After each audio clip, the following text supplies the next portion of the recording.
I heard Donald's crew freaking out, yelling that I was out of ammo and calling me a noble brat who couldn't handle 5,000 goblins. Donald actually told them to grab me so we could bail. His guys whined about my train, but Donald knew these things take 30 minutes to warm up.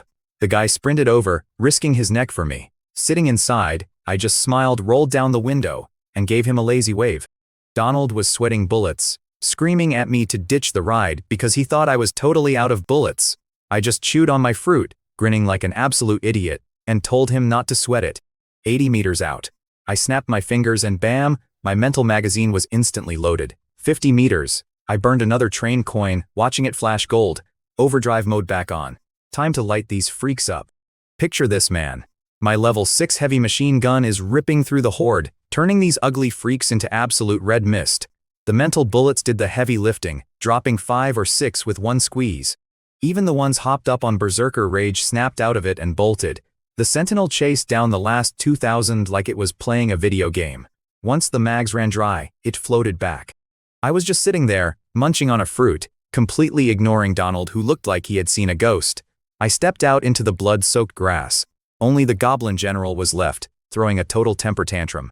Then the idiot spots me. I am unarmed and apparently looking like a snack. He gets this greedy little grin, thinking he can skewer me and take the train. The absolute delusion on this guy.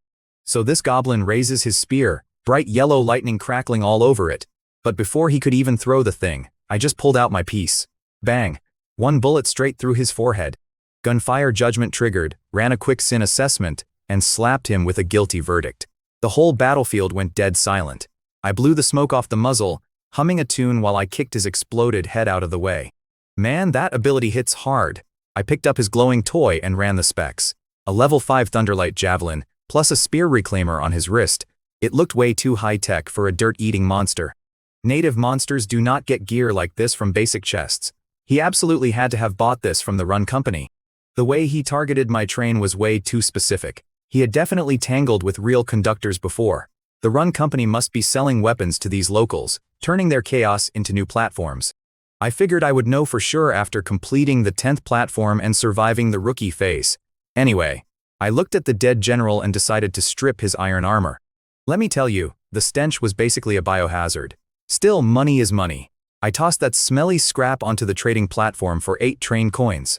I really am a saint for offering such fair prices. I went back to the train, and Donald and his crew were staring at me like I was a god. They kept babbling about spreading my legendary name. I just told them their mission was done, and gave them the boot. Right before he left, Donald shoved a silver statue into my hands. It was a faceless lady in a hood. He said the Holy Lord would watch over me for saving them. I watched his crew fade away, turning the trinket over in my palm. The system called it a saint statue, adding that it might not even do anything. But it got me thinking. Is there a god out here? Whoever has the power to pull us into this twisted train survival game is basically a god anyway. It reminded me of Shaya in her nun outfit. I definitely need to ask her about her religion later. I shook it off and focused on my hunt reward. Time for some sublimation. I watched my stamina drain from 117 down to 73. A steep price, but totally worth it. The weapon morphed into a level 6 Berserk Thunderlight Javelin. I checked the stats. The new skill was Thunderbolt Hurl. It promised enormous power, but would drain my stamina down to 0. Yeah, right. I feel like garbage when I dropped to 20 points. Hitting 0 sounded like a coma, but then it hit me. I do not have to throw it. The alert sentinel does not have a stamina bar. I climbed onto the roof of the train, grinning like a maniac, and rigged the javelin and reclaimer onto the drone. I gave the command to switch weapons and activate the hurl. The drone lit up. Golden lightning spun around the spearhead until it looked like a meteor. It launched and slammed into the dirt. Boom. The blast was so violent I had to dive back inside just to avoid getting thrown off the roof. When the smoke finally cleared, I peeked out at a crater the size of a house. I'm testing out this new sublimated javelin, doing the math in my head. 0 stamina cost, just 60 seconds to recharge. With the spear reclaimer, this thing is basically a heavy machine gun I can also stab people with. Imagine getting peppered by bullets, poked by a spear, and if you run, boom, thunderbolt to the head. Nobody is beating me in that 150-meter radius. Anyway, let me set the scene for you. 2,000 meters underground in Davil village, there's this princess standing by a glowing barrier with an inverted cross. A guard tries sucking up to her, telling her to rest. She literally kicks the guy so hard he goes flying and starts spitting blood. She screams about how the treasure is hers and calls them lowborn scum. Real classy lady. Her guards just back away into the shadows while she stares at that altar. Meanwhile, my robot Wall-E was hiding nearby spying on the whole thing. He waddles over to the barrier, pokes it, realizes it's squishy, and totally headbutts it. Bang! The poor guy bounces right off, clutching his iron head looking completely offended. He hauls it back to me, and I'm like, hey buddy, don't sweat it, you still get your battery charge. But then he busts out a map he drew. A literal treasure map. So I grab my purification stone for a flashlight, and we head into this crazy underground maze. After a solid 30 minutes of wandering these twisty tunnels, the place totally opens up. There are massive emerald crystals everywhere, casting this weird green glow. We creep forward until I hear voices bouncing off the walls. It's those guards from earlier, groaning about how that psycho princess probably broke a rib. I'm listening in as these guards start doing the math on their own survival. One guy points out that once she gets the loot, she'll definitely silence them. They are literally plotting a mutiny in the dark. After they wander off, I finally get a good look at this so-called princess. Look, I grew up watching movies where royalty was gorgeous, right? But this woman? Absolute nightmare material. She totally shattered my fairy tale illusions right then and there. I stay hidden, sneaking around to the back of the barrier just like Wall-E did. I press my hand against it, and it feels weirdly soft, like gelatin. How the hell am I supposed to get inside? I seriously consider just blasting her and taking the loot, but then a better idea hits me. I pull out my dark gold blasphemy card, burn some mental energy, and boom, I drop a teleport anchor mark right inside the force field. Picture this, man. I say, set sail, and immediately it feels like someone shoved my head underwater. Creepy whispers buzz in my ears before snapping away. I open my eyes and boom, I am inside the ruin. I am standing there smirking, flipping the blasphemy card. With this anchor, I can bypass literally any ward. I thought about leveling it up again, but my power cap's at level 4 ascensions. That is a no-go. I stash the card and walk up to this massive, 10-story altar shaped like an upside-down cross. I hike all the way up those stairs, legs burning, until I hit a white platform at the top. Sitting there is a smaller altar, holding one pale purple card. It has this crazy detailed drawing of a hooded demon holding a scythe, just staring right back at me. I am looking at this thing, thinking it gives off the exact vibe as my blasphemy card. I snatch it, and instantly these seductive voices flood my brain. They vanish just as fast. I smack my forehead, wondering if I am losing it. I check my stats. Doing the math, my mental energy is already down 50%. I run an appraisal. It is a demon card. Basically, any lie I tell gets believed, and my actions terrify people. No level on it either. Probably not as wild as the blasphemy card, but a hell of a bonus. I look down from the altar. There is this busted-looking princess sweating bullets trying to unlock the barrier. I actually felt bad. Imagine doing all that work for an empty room? So I toss a level 3 bullet onto the empty altar. A nice little consolation prize, right? I could not just dip out though. The teleport has a 1-hour cooldown, so I have my boy Wall-E head back first. Once the hour is up, I trigger the anchor, get that drowning feeling, and boom, I am back on my train. Meanwhile, in the underground, that princess finally cracks the barrier. A tiny gap opens, and she crawls through it like a dog, screeching at her guards to stay outside. She is ranting about how she is going to rule the world. She hikes up her giant dress and scurries up that 10-story cross. After all that climbing, she gets to the top, eyes glowing, only to find my bullet. She is standing there, completely baffled. Like, this is what the giant corporation sent her to find. Whatever. She drops a hairpin to reveal a glowing communication crystal. This crystal projects a hologram of a tired woman from the RUN Corporation. She asks if the princess got the loot. The princess summons a floating platform and proudly plops my level 3 bullet on it. A second later, the corporate lady is holding it. She stares at this average bullet, dead silent. Finally, she glares with these dead fish eyes and accuses the princess of mocking her. The princess panics, crying about searching for a whole year just to find a single bullet. The corporate lady is not buying it. She demands the real card. The princess swears on her life she is not lying. Big mistake. The crystal shatters, and a sharp shard slices right across her neck. Game over for her. Back in her office, the tired woman just stares at my bullet, gears turning in her head. That corporate lady realizes the princess was not lying since the barrier was sealed. She wonders who the hell swapped the card for a bullet. She orders some creepy shadow creature to track down any train conductor over level 30 who recently hit that station. Back in my world, the countdown is at an hour and a half. I am up on the train roof, soaking in the sun. Wall-E is putting in work, stripping gear off dead goblins and feeding it into the processor to churn out resource blocks. I let out a yawn and tell my boy it is time to pack it up. We load the last of the haul. Inside, Wall-E is doing happy circles around me and the charger, blinking his monitor eyes. It is ridiculous how adorable a bucket of bolts can be. I hook him up for a full charge. He definitely earned it. I step into the climate-controlled car. I basically turned this thing into the ultimate man cave. I got a dining table, a bookshelf with manga, and that game console I scored. A true shut-in paradise. The departure button is glowing, so I slap my hand down on it. The tracks shift, the void opens up, and bam, we punch through reality right back into the wasteland. As we arrive, the system broadcast chimes in for every conductor. We officially left the 10th station, but here is the kicker: newbie protection is totally gone. The weather changes every day now, so no more easy street. On the bright side, the system unlocked a ton of new stuff. We can add friends across sectors, form guilds, and party up. Plus, the global trading platform is open. Things are about to get real interesting. Out of nowhere, the system starts blasting announcements. Minimum train speed is now 60 kilometers an hour. Drop below that. You're dead meat. Good luck, hope you survive, do not abandon your train. I'm sitting there, watching the survivor count tick down. 6,831 left. The chat room absolutely explodes.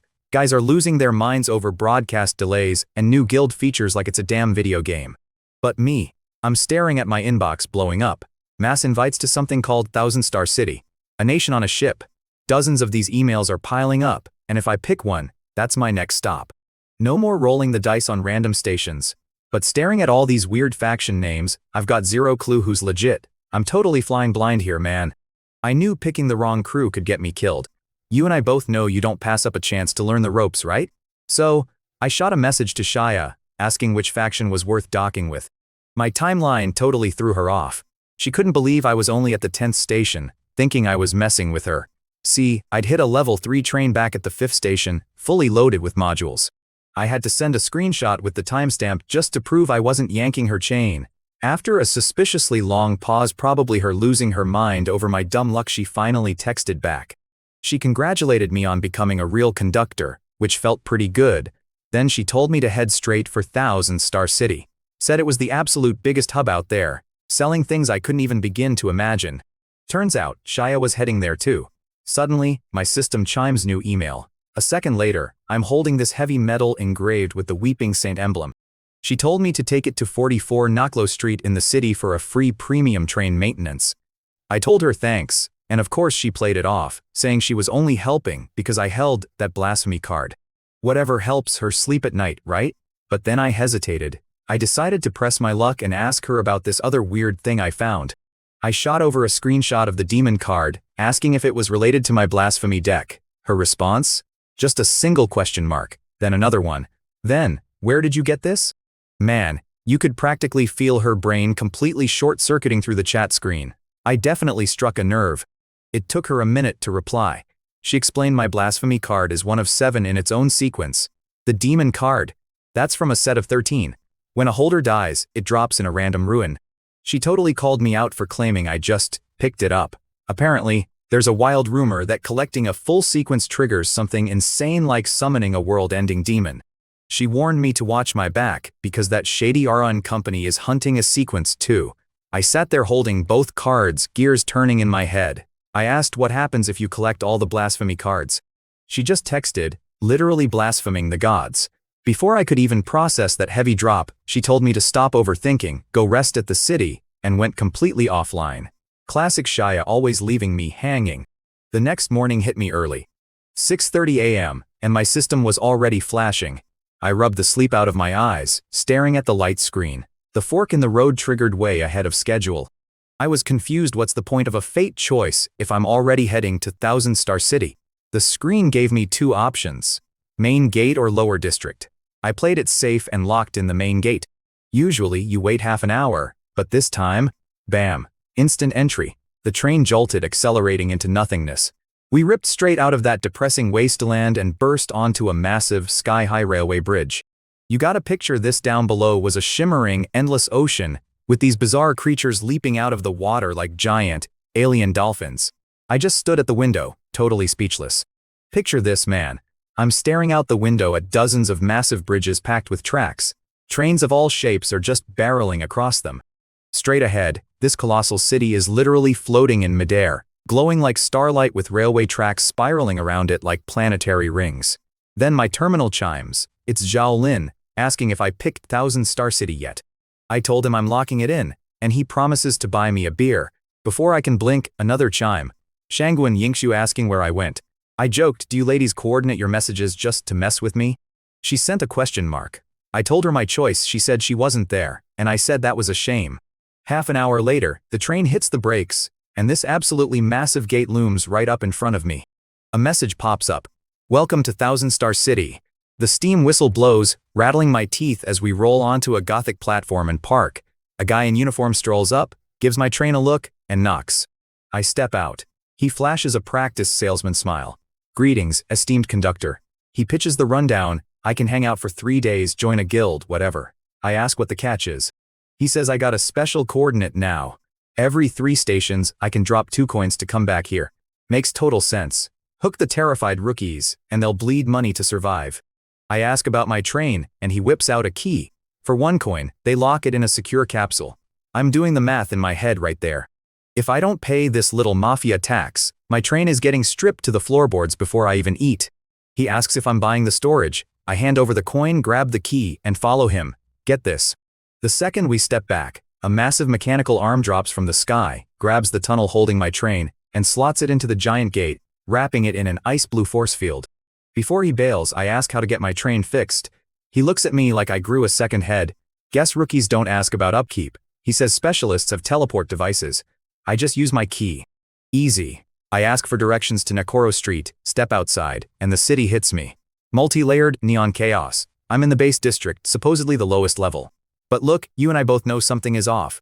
Fate gave me the lower district as a separate choice earlier. If this is it, what was the point? I shake it off, grab a map, and hit the road. The city ran on train coins, and my pockets were getting light. I follow my map into the Chong trading station. Now I get what that broadcast meant about restrictions being lifted. Basic resources have set prices here. 1 coin for 100 kilos of wood or metal, capped at 20 sales a day. I ask out loud why it works like that. A sales girl hurries over, explaining that guys with the resource radar talent flood the market, so the city lord set these prices for newbies.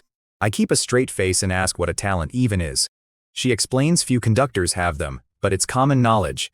I ask if she's a conductor. She practically panics. Not a chance. She was born here and just wants to be an assistant. She learned everything from books. I just shrug, tap the screen, and dump enough basic junk to score 10 fresh train coins. The terminal only took basic junk. For the good stuff, you needed an appraisal. 10 coins wasn't going to cut it. I have that demon card which would fetch a crazy price, but there's 0 chance I'm selling it. I pull out 2 test tubes instead.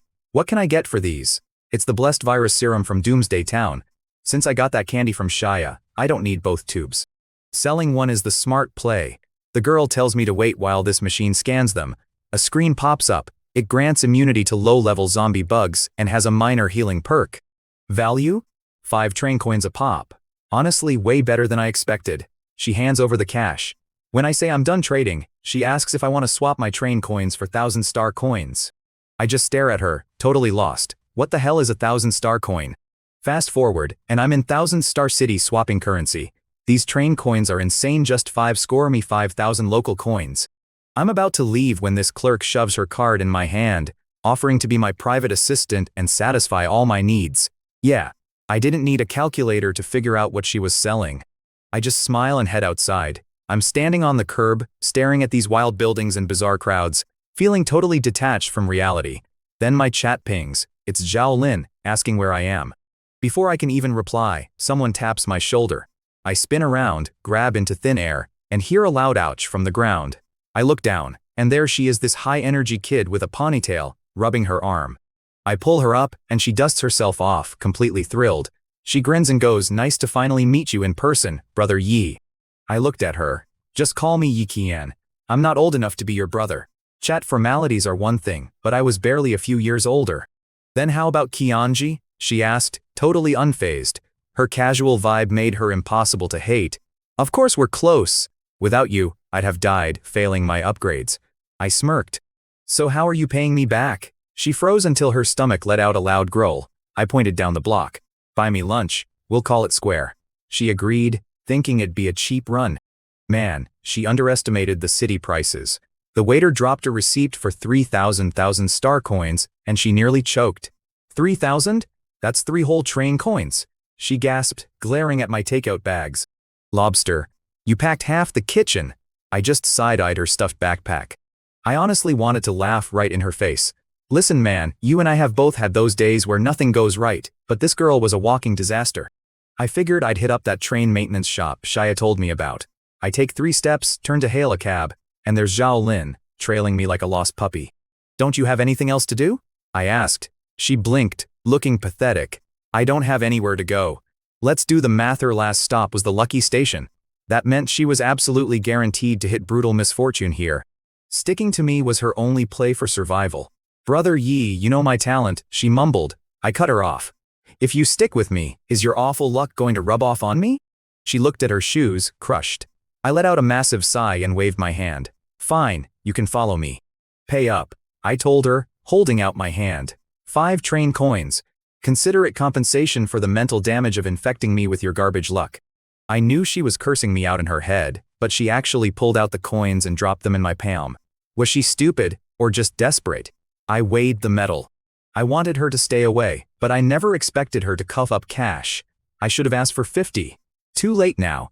I hailed a hovering taxi and we zipped over to 44 Naklo Street. We stepped out, and I stared. A massive black and white cathedral. Was Shia recruiting me into a cult? Zhao Lin looked at the spires. Do you believe in gods? I snorted. Believe in gods my ass. I wasn't wasting the cab fare, so we walked in. It looked totally normal, except for this creepy chanting echoing off the walls. A guy in bishop robes put down his book and smiled, his monocle glinting in the dim light. You're the guest Shia recommended? Well, this was the place. I pulled the metal Shia had given me from my pocket. With this thing, I get 1 train maintenance, right? The bishop gave a friendly nod and led us through the hall. We stepped out the back, and boom, a massive station platform with 3 heavy steel tracks. Insert the key right here, he said, pointing to a small slot in the stone. Let me tell you, I didn't know this guy at all, but I could smell the danger on him. He had that heavy vibe, like a guy who'd clawed his way out of a mountain of corpses. No doubt he was a high-ranking conductor himself. I slid the key in and twisted it. The heavy metal of my train materialized out of thin air. Zhao Lin rubbed her eyes, jaw on the floor. It just popped up here? Man, where'd you learn all these tricks? Do you have some rich sugar mama? I totally ignored her crazy theory and looked back at the pastor, who was studying my rig. Is that all it takes? I asked him, crossing my arms. The pastor nodded. Of course. Though, if I might ask, this young lady beside you. He stopped and chuckled. Never mind. Pick up your train tomorrow. While you wait, check out the guild gathering place. You can even give up your conductor status entirely and stay here permanently as an assistant. Give up my rig? Not a chance. But I saw Zhao Lin staring at the floor with a hollow smile. It's just like back then. When my bad luck maxes out, the system offers me a way to quit. If this wasn't a bad luck station for her, she really might have taken the deal. Not everybody wants to gamble with their life every single day. Come on, I told her. Let's go check out these guilds. Maybe we can score some good gear. We hailed another cab, and this time she paid. On the ride, I pulled up the city trading platform. Being level 5 gave me premium listings, but I kept scrolling. Still no flamestones, I muttered. It seemed flamestones were strictly off the market. And honestly, it was weird. I couldn't find a single item above level 3 on the board. This place was packed with veteran conductors, so where was the high-tier loot? The cab dumped us at a gigantic plaza paved in white jade. The noise hit me like a wall. Tens of thousands of people were swarming the center, with professional teams running recruitment booths. It was a beautiful mess. I had zero intention of joining a guild. I just wanted to snoop at the merchant stalls. We were weaving through the crowd when Zhao Lin asked, "Aren't you worried about leaving your train at that church? What if it gets stolen?" I was busy inspecting a slick silver Desert Eagle at a table. "No worries. I'm keeping an eye on it," I said. She looked confused, having no idea my watcher was streaming a live security feed directly into my head. I tapped the gun on the table. "This is only level 2. You got anything higher?" So I'm staring at this drifter, and he has the deadest fish eyes I have ever seen. He mumbles in this lazy voice that makes you want to take a nap, asking if I am new here. I tell him yeah, what of it? He scratches himself gross, by the way, and drops the bomb. 1000-star city only sells up to level 3 gear to outsiders. You want the good stuff? You gotta join a major guild. I ask him why, thinking level 3 is a piece of cake. He looks at me like I have 2 heads. He charges me 4 train coins for a gun and some advice, then immediately starts talking about using my cash for a massage from technician number 8. Not on my watch, buddy. I grab his shoulder and tell him he owes me that advice. We end up at this greasy teppanyaki stall. The owner tries to sell us drinks, but Zhao Lin shakes her head. The guy orders a warm steak and whines that we are boring. This guy swipes the air and boom, a friend request pops up. Kigo Yujin. He notices my module and rambles about how rare it is.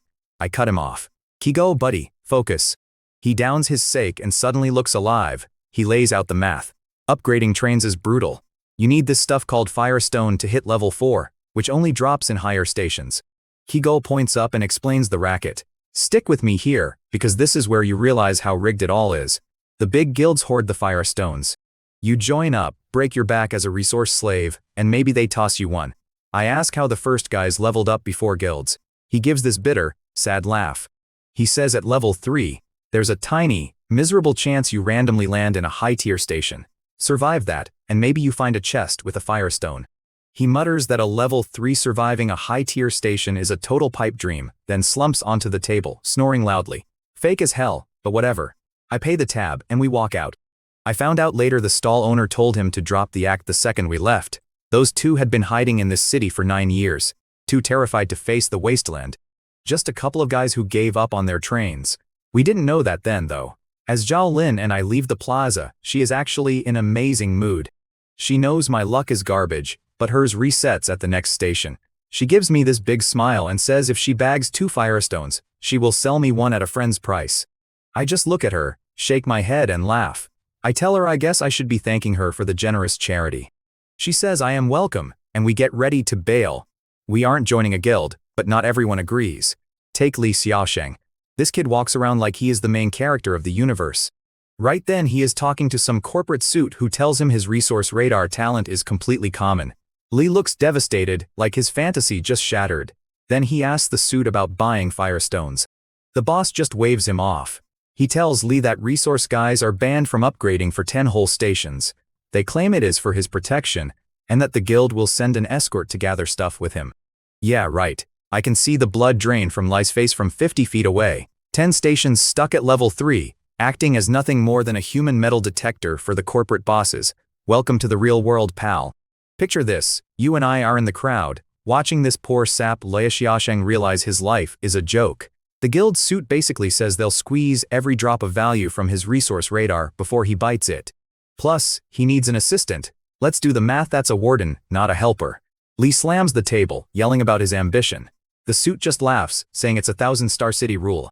After the newbie zone, that radar gets a 10-station penalty. It's a straight-up curse. No guild means no fire flame stones, which means you never hit level 4. The crowd starts roasting him, and I watch the guy's spine literally shake. He thought he was the main character, but he was just a goat walking right into a tiger's mouth. Zhao Lin nudges me, pointing at the crowd. There's Li, slinking back to the suit like a beaten dog to take the offer. I knew about this clown. He used to spam selfies in the chat, demanding girls date him sight unseen. A total narcissist. But now, his ego just hit a brick wall, realizing his special talent is exactly what's ruining him. I could practically hear his heart shatter. Honestly, I was completely bored. I told Zhao Lin it was time to bounce. He asks where, and I snap my fingers, flashing a fat stack of 1000-star coins. We're gonna live it up, I told him. Man, this city is wild. You want karaoke? Done. The locals treat us train conductors like royalty. Even in the old world, you couldn't find this much insane entertainment packed into one spot. Later, I'm soaking in this hot spring. The water had this glowing milky vibe, and my brain was completely empty. Then, splash. Some middle-aged dude covered in gnarly scars plops down right next to me. I try ignoring him, but suddenly he asks if I want to join his organization. That snapped me back to reality. Without even thinking, I pulled out ebony wood and aimed the muzzle right at him. Listen, pal, you got the wrong guy, I warned him. He doesn't even flinch. Just takes a massive drag of his cigar and mentions the smiling tiger at the church. Then he drops a name that made me pause, Shia. Said she told him to find me. The air got dead quiet. I kept the gun steady. He just chuckled, introduced himself as Old Fan, and claimed he was just curious to see what kind of guy Shia was hanging with. The guy takes one pull and turns his cigar to ash. I told him Sister Shia never mentioned an organization. Old Fan shrugged, calling it a loose crew with similar goals. Then, a dark green flame pops up on his finger. He lights a fresh cigar and eyes my gun with approval. I finally sank back into the water. His rank was way above mine. If he wanted me dead, we wouldn't be chatting. I asked if they tracked me. He laughed, saying train coins buy access to all the street cameras here. He tossed me a card with a faceless saint on it. An invite. Take it or leave it. But then he smirked and asked how I managed to bust that crazy woman Shia out of her seal. I looked at him deadpan. Senior Fan, everyone has their secrets, right? He just shrugged. I saw mockery in his eyes when he called her crazy. After watching her crush a puppet's skull barehanded, the nickname felt spot on. He vanished like a puff of smoke. I sat there, checking the card. My system flashed. Divine Order Organization invitation card. Then it clicked. Shia was sealed away over a blasphemy card piece. Let's do the math. If this group hoards those cards, joining them while secretly holding one means a fast track to a shallow grave. But Fan Huo didn't know I had it, meaning Shia kept quiet. I figured I'd better check with the source. I shot her a quick message asking if she knew this Fan Huo guy. Turns out, she was busy making lollipops back at the church. The system chime interrupted her, and seeing his name made her instantly frown. Later, I'm messaging Shia, and she asks if the guy who recruited me was a smoker. I tell her yeah, and she totally loses it. Turns out she wanted to give me that Divine Order invite herself. She says the smoker hasn't handed one out in a decade. Then she drops this bomb. There are only 18 people in this chat group, and she claims she's the only normal one. She warns me about this chick Shu Singtu, saying just listening to her will drain my sanity. I'm thinking, lady, considering the crazy stuff you pull, that is a terrifying warning. I ask where to meet, and she just says you can buy anything in this city, she'll find me. I close the chat and stare up at the artificial galaxy ceiling. I'm still way too weak for what's coming, but honestly, right now I just need a break. I sink back down into the hot water, close my eyes, and let the dark wash over me. I shot up like a rocket. That garbled noise in my ears vanished, but you and I both know it wasn't some illusion. It was real. I pulled the blasphemy card from storage and stared at the anchor symbol. I swear, it felt like the thing was trying to talk to me. Just then, Zhao Lin strolled out in a bathrobe humming. She zeroed in on me sitting there with an ice-cold cola and a massive pile of fried chicken. She tried to sneak a hand toward my food, but I smacked it away. Get your own, right? She claimed she was on a diet while literally drooling over my chicken, whining that I took all her train coins. I rolled my eyes. I only took 5. I did the math out loud. She had to have at least 1 left from that level 3 chest.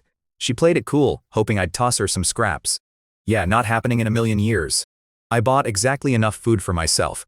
Zero intentions of sharing. We got 2 separate rooms at the Hot Spring Inn, but I was wide awake, staring at that blasphemy card. Honestly, every time I use the anchor's teleport trick, I hear that same noise. I almost ask someone for advice, but whatever. I grabbed my Imperial Order invite, swiped it, and a glowing chat screen popped up. The chat was totally dead. Then a friend request hit from Zhu Xingtu. Wasn't that the total charlatan Shea warned me about? I accepted it anyway. They immediately messaged me about fate and straight up asked if I found the 3rd fragment of the blasphemy card. I just typed back, not yet. I could only imagine this total weirdo sitting in some fancy astrological carriage, twisting a giant, overly complicated compass while reading my message. Picture this, man. I'm staring at my video feed, and this chick Zhu Xingtu's eyes literally shift from a freaky galaxy trip back to normal black pupils. She drops the mystic psychic act in a heartbeat. Next thing I know, 13 weird cards are floating around her head, and she snatches one. Then she shoots me a text. Yo, young man who saved Shia. Completely different vibe now. She tells me the Imperial Order just wants to collect entire card sequences, except my blasphemy card, which is uncollectible. Then she guesses I'm holding a demon card. I tried to play dumb, but she was not having it. With a smirk I could practically hear through the chat, she tosses a card into her screen as a newcomer perk. Seriously, 0 normal people in this crew. So my inbox pings, and this crow-patterned card pops out. Death Herald. Cost is mental energy for death omens, basically exactly like my Buich card. The second I grab it, I hear this creepy crow cawing right in my ear, fading in and out. I'm sitting there thinking, am I really that bad of a guy? Why is it always demons with me? I message her back, asking what the catch is, Because doing the math, nothing in this life is free, but she just brushes it off. Claims there are no rules, no hidden fees, just a casual welcome gift to get me on their side for the big card collection game. Yeah, right, I pocket the thing anyway. Top-tier rare items do not just fall out of the sky without strings attached, but I guess I'm in the Imperial Order now. I figured a crew hunting down card sequences had to be famous, so I made a mental note to check the city records later. I'm just about to finally get some sleep when boom.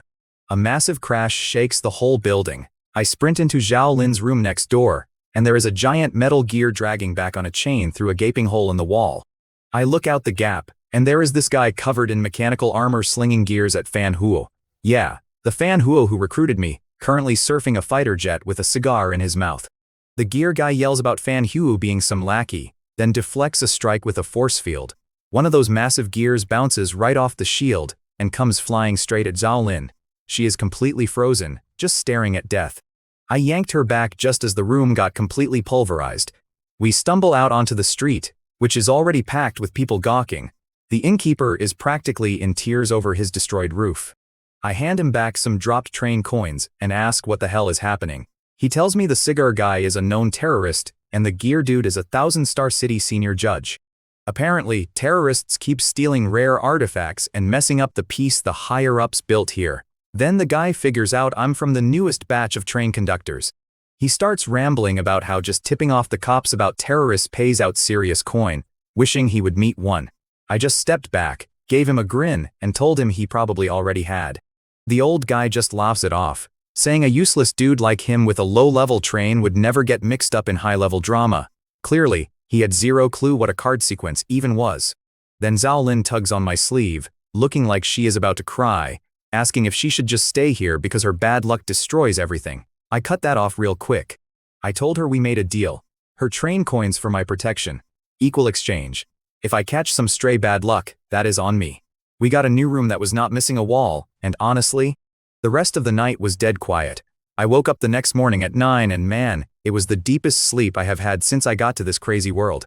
For the first time, I actually felt what they called stability, just real solid peace.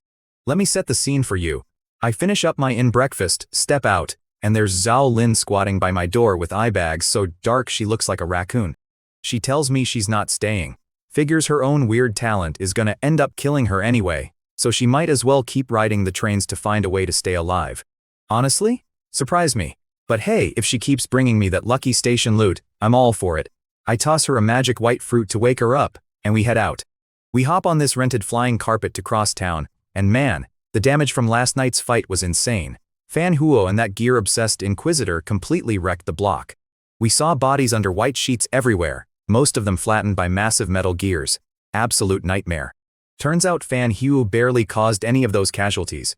We head over to 44 Naklo Street, push open the church doors, and find this pastor casually sweeping up. He flashes us this massive, friendly grin.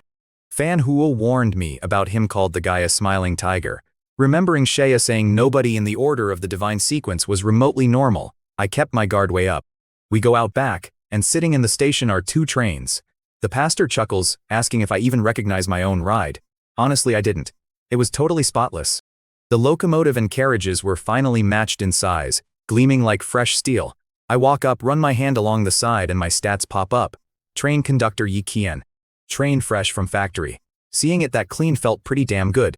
Another prompt says my train's durability is maxed out. The pastor laughs and tells me to treat it like hit points basically useless, but whatever. He then asks if I've got any materials for a custom train coating. I actually did. I step inside and grab a level 1 supple ruby, a white leaf, and a white stone from my stash. I tell him I want white.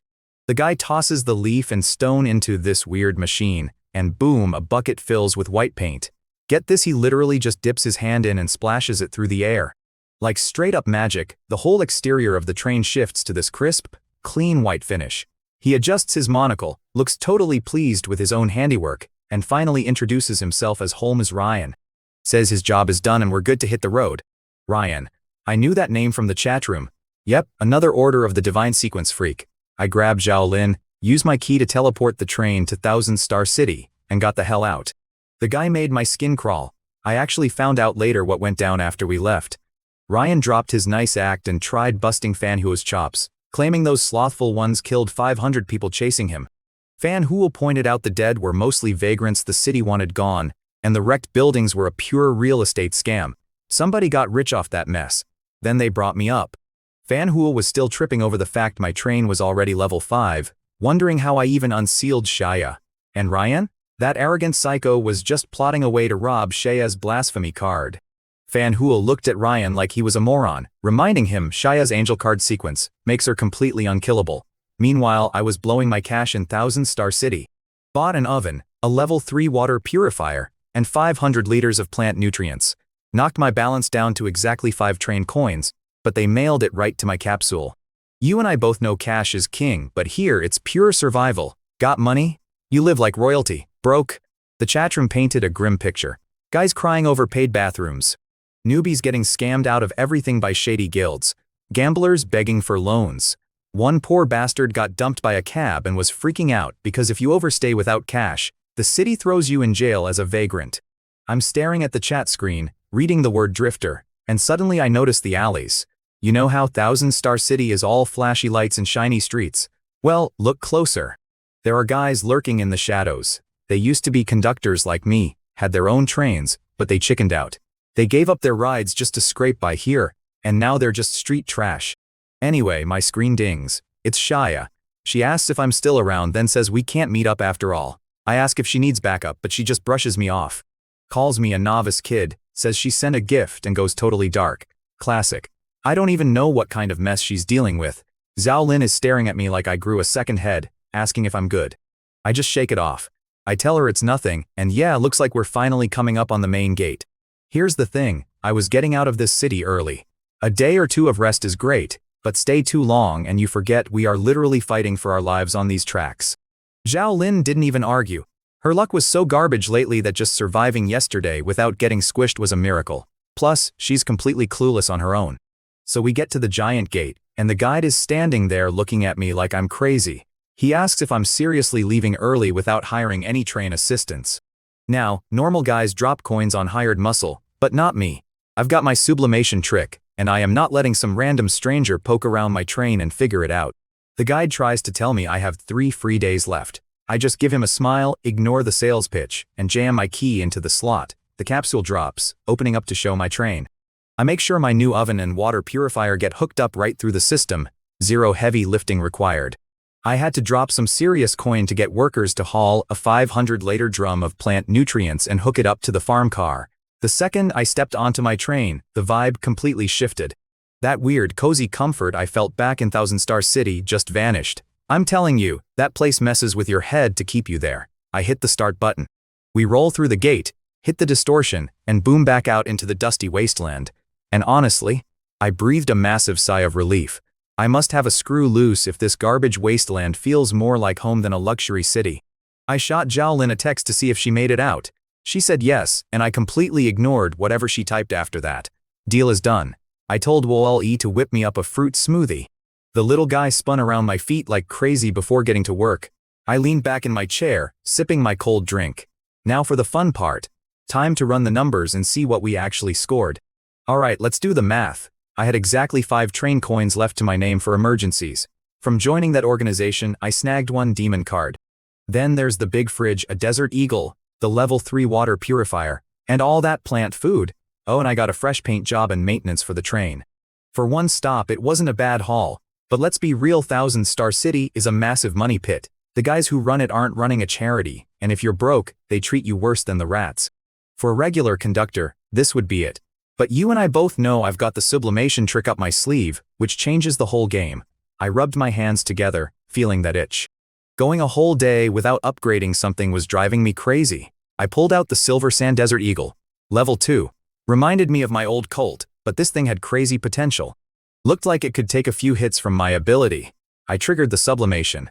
My stamina dropped from 120 down to 110, but man, it was worth it. Boom. A level 3 Desert Eagle with Mithril Bullet enchantment. Beautiful. Look, you and I both know when you've got a good thing going, you push it. The gun still had juice, so I yelled out to sublimate it. My stamina dropped from 110 down to 90. Level 4 Desert Eagle, why stop there? I hit it a 3rd time. Stamina tanked to 60, but man, it was worth it. It morphed into a level 5 Sky Eagle with unlimited ammo and extra damage against flying enemies. Looked mostly the same, just a longer barrel and a sick pale golden eagle emblem. I rolled down the window and popped a headshot at some miserable mummy stumbling outside. Honestly, the stopping power was a joke compared to my ebony pistol. But I did the math. 0 ammo cost means 0 problems. If I ever go totally broke on supplies, this baby still shoots. I'll take it. I set the gun down and looked for my next victim. My eyes locked onto this massive double-door fridge. Pure curiosity, I hit it with a sublimate. My spirit dropped from 120 down to 100. No level gain, but the footprint shrank by half, becoming a space compression fridge. I tossed a white sen fruit inside, and it instantly shrank to half size. Pulled it out? Boom, regular size. Absolute magic. Next up was my water purifier. It was already way better than the junk I bought off Shangguan Yingqiu earlier. I tossed her old one on the trading platform for 3 train coins. Sold instantly to some buyer in 1000 Star City. I took a breath, totally losing track of my stats for the day, and hit the new purifier next. Spirit dropped down to 80. The new purifier could now clean up cursed and filthy water, which was a massive relief, leaving me with one last target: the planting carriage. My crops were finally ready for their first harvest. I dragged myself onto the carriage roof, slapped the massive iron barrel, and sublimated it. Spirit dropped from 80 to 60, turning the contents into a restoration nutrient solution. It accelerates growth, and the food actually heals you and restores stamina now. I couldn't stop grinning. I hooked up a sprinkler and hosed down every single plant. Right away, the whole carriage started glowing with this wild, milky white light. I snagged a fresh tomato, took a bite, and watched my stamina instantly tick from 60 up to 61. Combine that boost with my luxurious dream bed, I was basically printing free energy at this point. Man, I love doing the math on this stuff. I let out a huge breath, totally wiped out. That was the most I'd pushed my powers in one sitting. It didn't drain me nearly as badly as my first week here, so I guess I was actually getting stronger. Then I smacked my forehead. I forgot about Shea's gift. I opened my mailbox and stared at it. 1 calculation unit. Her note said upgrading to a level 5 train was a nightmare without a guild, so she hooked me up. Weird feeling, having someone look out for me. I set it down next to the flame stone she gave me earlier. Time to play the market. People were desperate to hit level 4 right now. I ran the numbers in my head. Zhao Lin was dead broke until she hit her lucky station, so she was out. That left Shangguan Yingqiu. I grabbed my device, smirked to myself, and fired off a quick message to see if she was ready to make a deal. I texted to ask how her city was treating her. Expected to be left on read, but she replied instantly. Said it was boring and she'd already left. I told her I just bounced from 1000 Star City myself, then got to business. Asked if she had hit level 4 yet. She admitted she was stuck, couldn't find a flame stone, and refused to join a guild. Perfect setup. I casually mentioned I scored a spare from a contact. I could basically hear her sigh before she texted back, "Name your price." Man, I love how she skips the small talk. I grinned and typed my demand, 30 train coins or equal items. Then, absolute silence. We both knew 30 was a steal. Grinding for a flamestone solo is a nightmare. If she failed at her next stops, a guild would exploit her dry. 30 was entirely fair, but I knew exactly what her real problem was. Sure enough, she asked to buy it on credit. I shut that down immediately. Flat no. I told her she had until the next stop to scrape the cash together, or it goes to someone else. I wasn't bluffing. Zhao Lin was hitting a lucky station next, and trading this stone for her loot was a guaranteed payday. After a pause, Shangguan caved, promising the coins by the next stop and asking me to hold it. I agreed. Leveling up is just a bottomless money pit out here. I stared at her name on my screen like she was a walking ATM. Once she hit level 4, I'd dangle that measurement unit right in front of her. Hours ticked by until the train system suddenly pinged. Stop 11 was approaching, and my Fate's Crossroads ability kicked in. It gave me a choice. Platform 1 was Phoenix Wolf Valley, a level 5 hunting ground. Platform 2 was Lost Snow Mountain, a level 6 mission platform. I picked 2 without hesitating. Sure, it's riskier, but look at my inventory. I was packing gear that made normal conductors look like they brought butter knives to a gunfight. Why play it safe? The train ripped through the twisted nothingness between stations. The whistle blasted, and suddenly, the windows filled with blinding white snow. The system flashed a 10-hour timer, ending with a cheerful high-risk warning. Before stepping out, I tossed a train coin to my robot buddy Wall-E, buzzing by my boots. I told him to stay hidden if things went bad. He nodded and zipped out into the snow. I leaned against the frosted glass, scanning the whiteout. Usually targets spawn right near the train on these stops. I just had to see what the hell was waiting for me out there. Picture this, man. I am staring into the freezing white nothing, and way off in the distance, I spot this tiny black dot. Squinting through the snow, I realize it is a little wooden cabin. I think to myself, well, that is a hell of a walk. Then it hits me, the bike. I had this CVO Road King in storage. I grab it, slap some iron chains on those thick tires for traction, and tear right through the storm. 10 minutes later, I am at the door.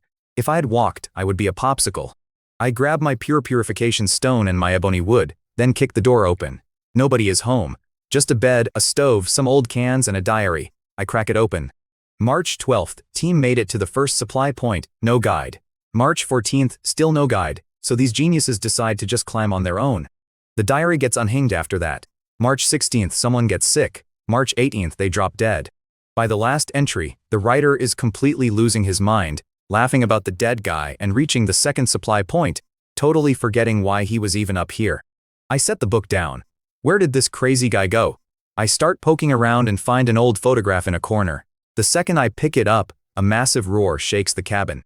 I bolt outside. There is this huge white snow beast right in front of me, breathing a rotting stench in my face. I raise my gun and put a shot right between its eyes. Nothing. It does not even flinch. My weapon always leaves a mark, man. Always.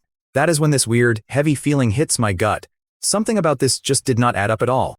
Suddenly, the stone around my neck starts glowing, lighting up the whole snowstorm. When it fades, the beast is just gone. Poof. I have felt this before. My brain starts doing the math. The picture I found in the cabin was of that exact same monster. Because of my skill, the second I looked at the photo and believed the beast was real, the thing actually manifested outside. Seriously, what kind of messed up mission is this? I check the picture again and see the corner is peeling. I rip it open and out drops a note from the missing guide. It says he is not going to make it, but I have to get to the third supply point and destroy something. It tells me to check under the 7th floorboard. I blast a hole in the wood with my gun, and sure enough, there is a map hidden down there. It shows 4 spots in total, leading up to the peak. The first 3 dots are the supply camps, and the last one sits right at the mountain peak. That had to be where those scientists were heading. But why hide the map? What was the guide so terrified of? I check the time, figure I have enough to spare, and grab a compass off the platform. Might as well see this through. The ride up is surprisingly smooth. The snow is packed down super tight, almost like something massive had already rolled over it. I cruise on the bike for about 40 minutes, staring at the endless white nothing, until I spot another cabin. It looks exactly like the last one, but this time, there is smoke drifting out of the chimney. Somebody is actually home. I scoop up a snowball and chuck it right at the door. Immediately, I hear panicking voices inside. One guy is screaming that it is a monster, while another yells that maybe the guide finally sent a rescuer. I yell through the wood, telling them I am the rescue guy and to let me in before I freeze. Chaos breaks out inside. 2 of them are celebrating, but the third guy is losing his mind, screaming that I am a monster trying to trick them. I glance down at my stone, and it is totally dark, meaning whatever is in there is not strictly evil. Finally, the door creaks open. Someone begs me to save them.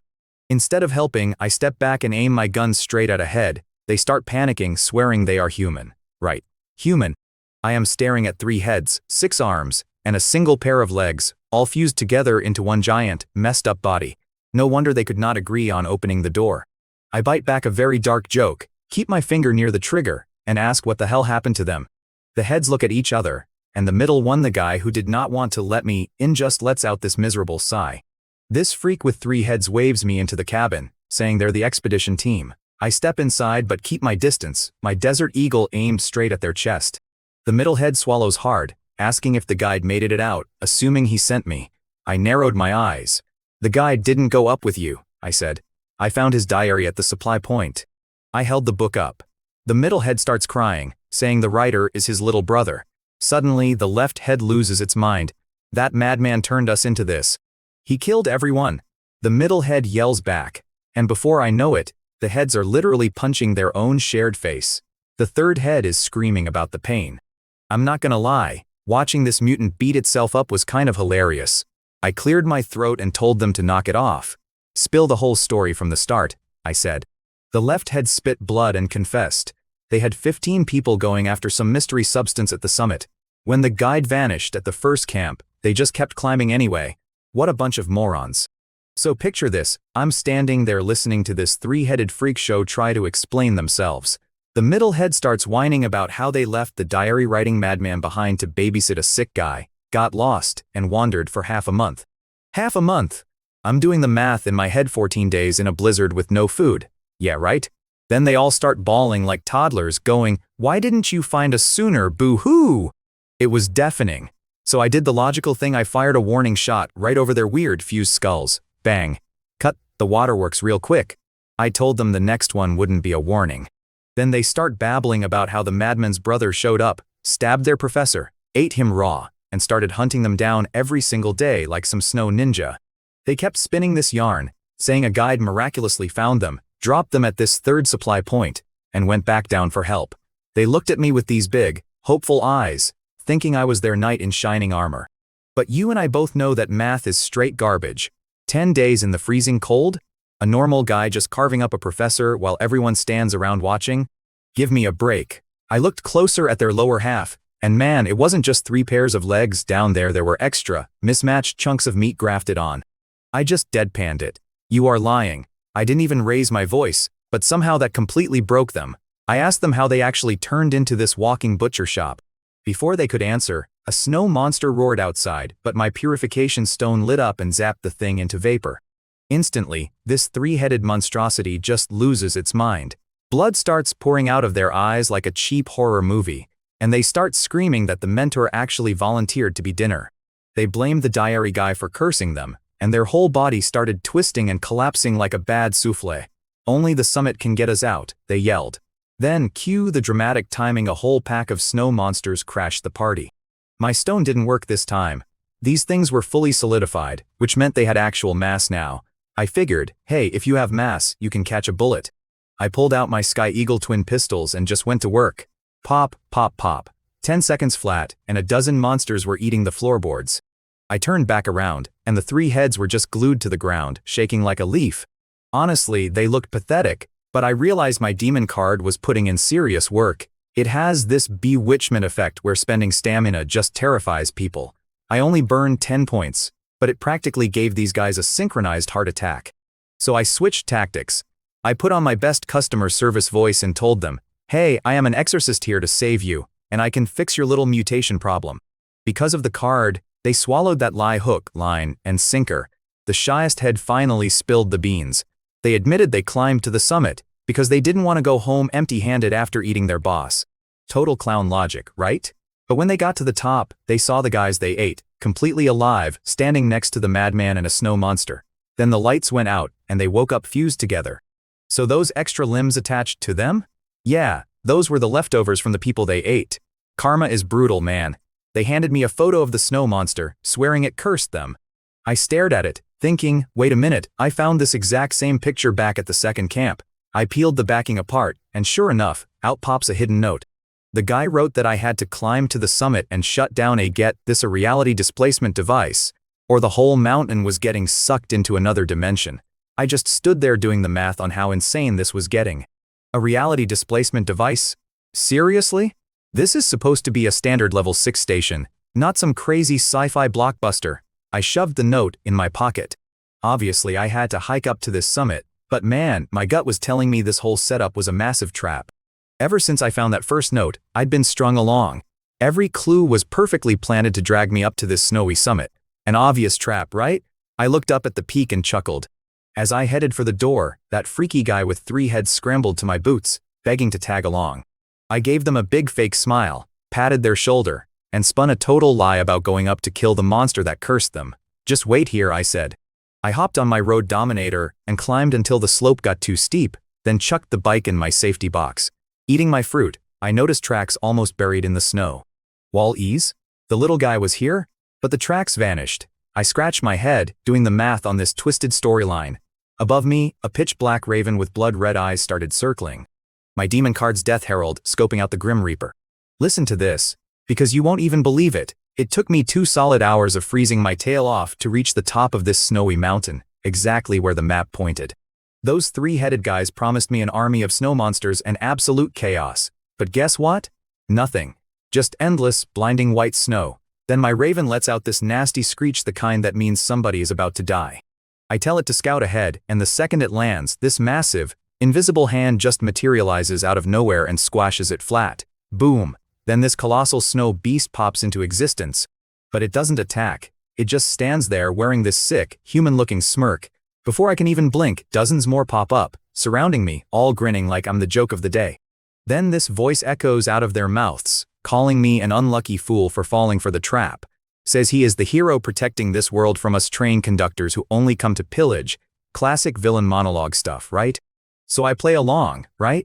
I ask the guy if all that parallel dimension garbage from the note was just a hoax. The voice laughs and calls me an idiot. He brags that he is standing right next to me in a second world, and I can't touch him. I ask how he is summoning these freaks, just trying to buy a few seconds. He gets so cocky, he completely ignores the demon card I have got floating right next to my hip. He tells me he just has to picture a monster in his head, and it pops into my world. He even admits he fused those 3 poor guys at the supply point just to punish them. All he has to do is imagine it. I just nod and say understood. Then I tell him I have one last question. He starts to get a little nervous, but I just tell him to shush. I pull my Death Herald card. I ask him, "You are going to die, right?" He stammers, but it is already too late. My raven demon, the size of a grown man, spawns in and slams its claws down. The empty air literally starts folding in on itself. I look right at the warped air and say, "Found you." If he was hiding in another dimension, I just had to drag him out. I drop my anchor skill straight into that invisible space and pull. The whole world spins, I sink down, and when I open my eyes, I am still on the summit. Only the snow monsters are totally gone. In their place is this pathetic, short little guy shivering in a thick fur cloak. He starts screaming, asking how I stepped out of his imagination, acting like I am some fictional character he dreamed up. He trips over his own feet crawling backward and drops this dark green book in the snow. I stroll over and pick it up. The cover says Truth and Falsehood. It is this artifact that syncs 2 parallel worlds, letting you burn your mental energy to screw with reality on the other side. That explained everything. I flip through it, and the first few pages are neat. Then it turns into this deranged, crooked handwriting right around the time the expedition team went missing. I flip to the last page, and there is a new line in neat handwriting. It says explorers have broken into this world riding a train, hunting for treasure, clearly talking about me. I look up, and this short freak is trying to run. He whips out a gun and fires. The bullet literally grazes my left ear. Blood runs down my cheek, and the guy collapses, screaming that I am a fake hallucination. I shake my head. I snap my fingers, and my raven demon swoops down, grabs him by the shoulder, and hauls him into the air. I ask him if he wrote that neat line in the book. He screams he will never tell an outsider anything. So I have the bird crush his shoulder. The crack was absolutely disgusting. I just laugh, have the bird drop him in the snow, and tell him I will let him go if he plays nice and answers my questions. He is so numb he actually believes me. The guy spills everything instantly. He says the neat handwriting writes itself, but the crazy scribbles are his. He confesses he made the expedition team get lost, made them eat each other, and fuse them together. He literally pulls a crumpled drawing out of his pocket with his teeth, covered in ugly sketches of the exact same snow monsters. He tells me he found the book right here on the mountain. I tell him that is all I needed to know, and he is free to leave. He actually tries to drag his shattered body down the slope, but look, I never said he was making it down alive. I give my bird the signal. It grabs him, flies way up into the clouds, and just lets go. The screaming stops with a massive crunch. Total silence. So I am standing there wondering, is the mission finally over? And more importantly, how do I get back? I could teleport to the train, but I would leave my Road King vehicle stranded. No way I am taking that kind of financial loss after this mess. I'm standing there thinking, alright, how do I get back? I grab a pencil off the dead guy and scribble in his book. The door connecting both sides has been opened. Boom, a warped ripple pops up. I'm no idiot, so I send a demon raven to check it first. The bird comes back fine, so I step through to the original station world. This run was a breeze, mostly because I'm stacked with the anchor and top-tier gear. A regular guy. Dead meat against those snow monsters. But I'm scratching my head. Mastermind's dead, but it still feels unfinished. I flip through the book and it hits me, where's the guide? 0 mentions. Right then, fresh ink bleeds onto the page. The holder noticed the inconsistency. In 3 hours, the mountain resets, unless you find the guide. Are you kidding me? A time loop? I'm standing there cursing my own brain. If I just hadn't noticed, I could have walked away. Now the final mission is playing hide and seek with a guide.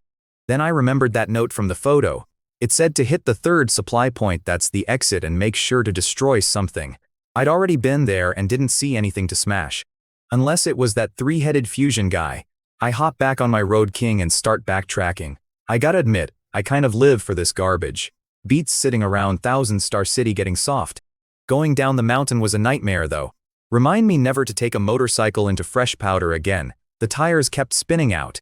I actually had to make my Raven Demon get behind the bike and push it like a stalled cab in Manhattan traffic. Takes an hour to freeze my way back. I pull up to the third supply point, and get this, all those snow monster corpses from earlier? Just gone. The door is bolted, but there's smoke puffing out the chimney. I kick the door in.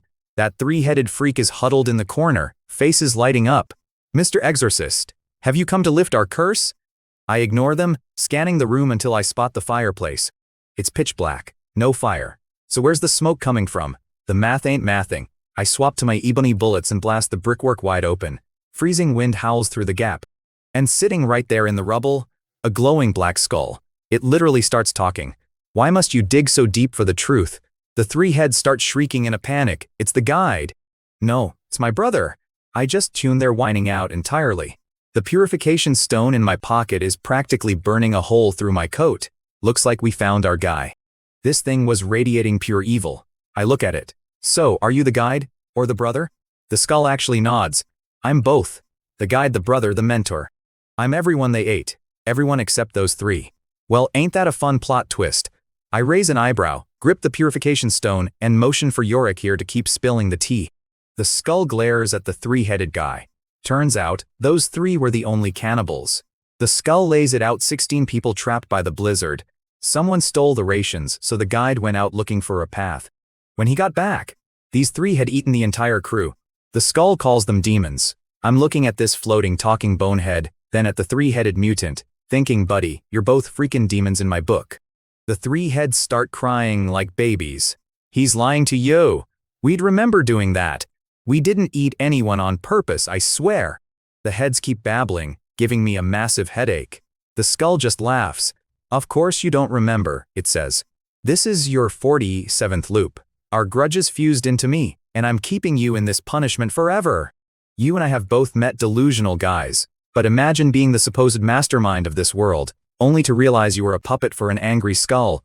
Brutal. The three-headed guy suddenly snaps. The memories flood back, and they start thrashing. Why won't you let us go? We had to eat you. The skull floats up, glaring at me. Outsiders have been here before, but since you want to break the cycle, you'll become fresh meat for it. It tries to bolt, but my Raven Demon dives down and snatches it right out of the air. The skull panics, spewing black smoke at my bird. Good luck with that, buddy. You're trying to curse a literal demon. It ain't happening. You're overthinking it, I say. I never said I wanted to break your cycle. I raise my gun, burning 10 points of stamina and spirit to chamber an armor-piercing explosive round, aiming at that three-headed freak. But if breaking it means destroying something, they're a solid target. Bang. The blast is so loud the blizzard pauses. The mutant detonates, chunks flying everywhere. My raven shields me from the blood rain. Pinned down, the skull starts shrieking. How dare you? Their punishment isn't over. You have no right to forgive them. I blow smoke off my barrel and flash the purification stone. Forgive. Bro, you're reading way too deep. I just wanted to kill them. And now I'm killing you. Because that's my ticket out of here. Your drama isn't my problem. The stone flares up. The second the light hits that dark aura, the skull screams in agony, and a dozen broken souls float free into the cold air. Turns out, the grudges haunting this place were just trapping everyone in a miserable cycle. But whatever, you and I both know I am just glad it is over. The mountain looks exactly the same, but the book suddenly updates with a new line saying the cycle is broken. I pick up this skull that finally stopped smoking black mist and pull up my interface. Boom, it is a level 6 item called the Skull of Obsession. It drains the mental strength of anyone standing near it. Finally, some real loot. I spent 5 agonizing hours crawling through the snow, so I definitely earned it. I am just about to pack it in when I hear this squeaking noise on the ice. I turn around, and there is my robot buddy, Wall-E, rolling toward me. And get this, he is holding up a literal human leg bone like a golden retriever with a stick. I pat his metal head, take the bone, and just sigh. I have to ask myself, is this disgusting femur really my treasure chest? You and I both know my luck is weird, but a real level 6 treasure chest. Insane, I patted my robot buddy Wally. He waved his claw, beeping away with his lenses all scratched up. The little guy really went through hell on that mountain. I tossed him onto the Roadhog bike, leaving those creepy raven demons behind. Man, those card sequence items were absolute lifesavers. If I could get the whole deck, or even those legendary blasphemy cards, just thinking about that power got me hyped. But right then, I was freezing my actual ass off. I cranked the throttle, tearing through that blizzard like a maniac. By the time we hit the train, I was basically a walking popsicle. I bolted straight for the heated car, buried myself under a mountain of blankets, and shivered like a wet dog until I could finally feel my toes again. So there I am, feeling like a complete idiot. Wally's staring at me, tilting his head. I told him, buddy, if we ever hit another ice station, hide the motorcycle keys. He just nodded and handed me a freezing cold fruit smoothie. Hilarious timing, right? I shoved the drink aside and grabbed this literal thigh bone I'd been carrying. I swear, these treasure chests are getting ridiculously weird. I took a deep breath and hit sublimate. Bam, stamina dropped 40 points, spirit dropped 50. I rubbed my temples, totally drained. Upgrading to a level 7 chest was hitting me with that weird resistance again, like my brain hitting a brick wall. Figured I'd need to upgrade my own stats soon just to handle it. But whatever, right? I snapped that bone chest in half. The screen flashed. 14 train coins and a blueprint for something called Phantom Obsession. The chest also dropped 5 early departure modules and a level 7 frost grenade launcher. Not bad at all. I checked the Phantom Obsession blueprint first. It needed the exact drops from those 2 bosses I just flatlined, which I luckily had. I fired up my crafting station, tossed the materials in, and watched them fuse into this crazy book. The stats were wild. By burning mental energy, I could drag anyone into a fake snowy mountain and literally rewrite reality in there with a pen for 60 seconds. I tested it right away, scribbling, 1,000 train coins appear. Nothing. Tried 100, tried 1. Absolute crickets. After messing around, I figured out the catch. I couldn't just print free cash, but sketching up a massive avalanche or dropping a giant snow monster on someone's head. Total breeze. Basically, I couldn't create anything that hadn't already happened at the station. But honestly, the craziest part was just ripping enemies into that snowy illusion. It was like a budget banish move. I stroked my chin, grinning. 2 solid trump cards in my pocket now. Next, I checked those 5 early departure modules. They were tradable, meaning guys were out there buying and selling literal time. Wild. I wasn't selling mine though. I had a 7-hour wait, so I popped all 5 to shave it down to 2 hours. Easy math. Then I grabbed that level 7 grenade launcher. A total beast that freezes enemies, but it only came with 30 rounds. I thought about forcing an upgrade on it.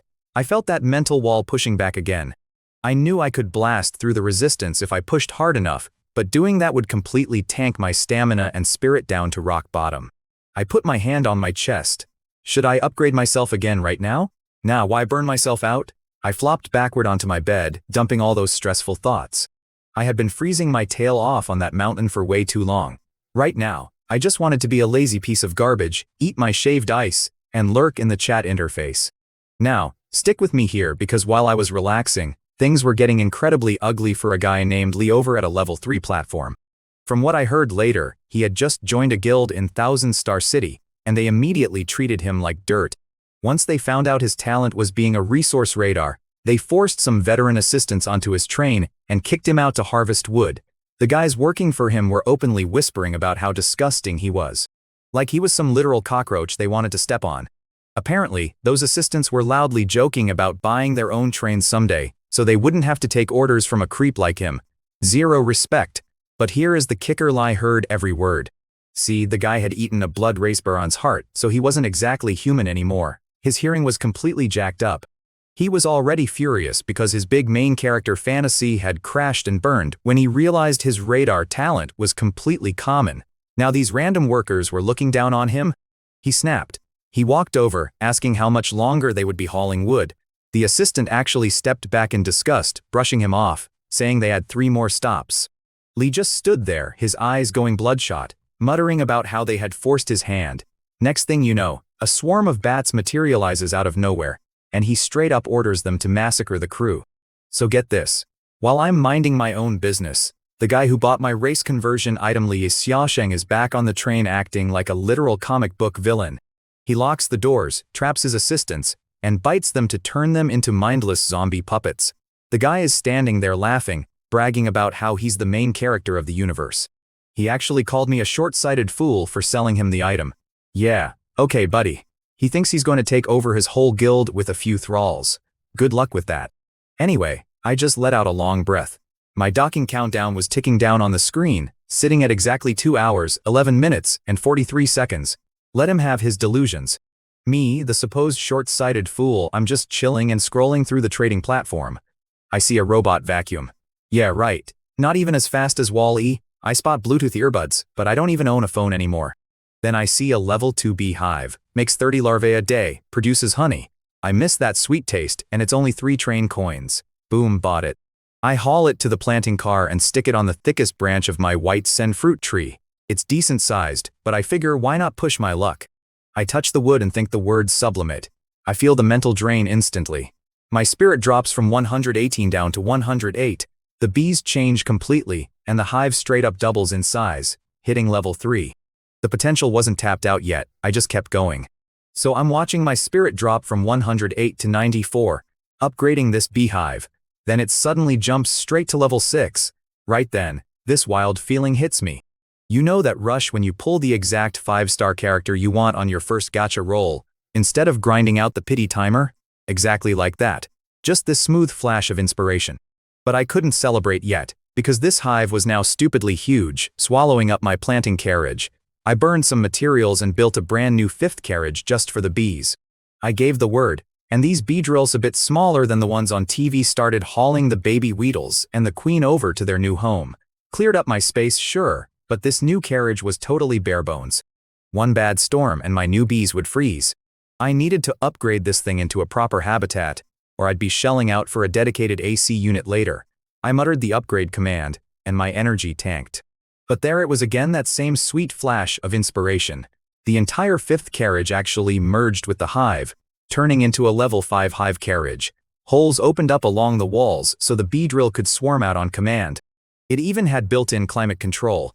A perfect combat hive, assuming I could afford the 10 kilograms of meat they ate daily.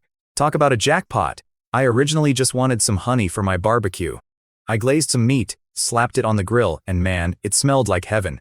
With 30 minutes left, I called Boel back from the snow and hit depart. Then, boom, hidden quest completed.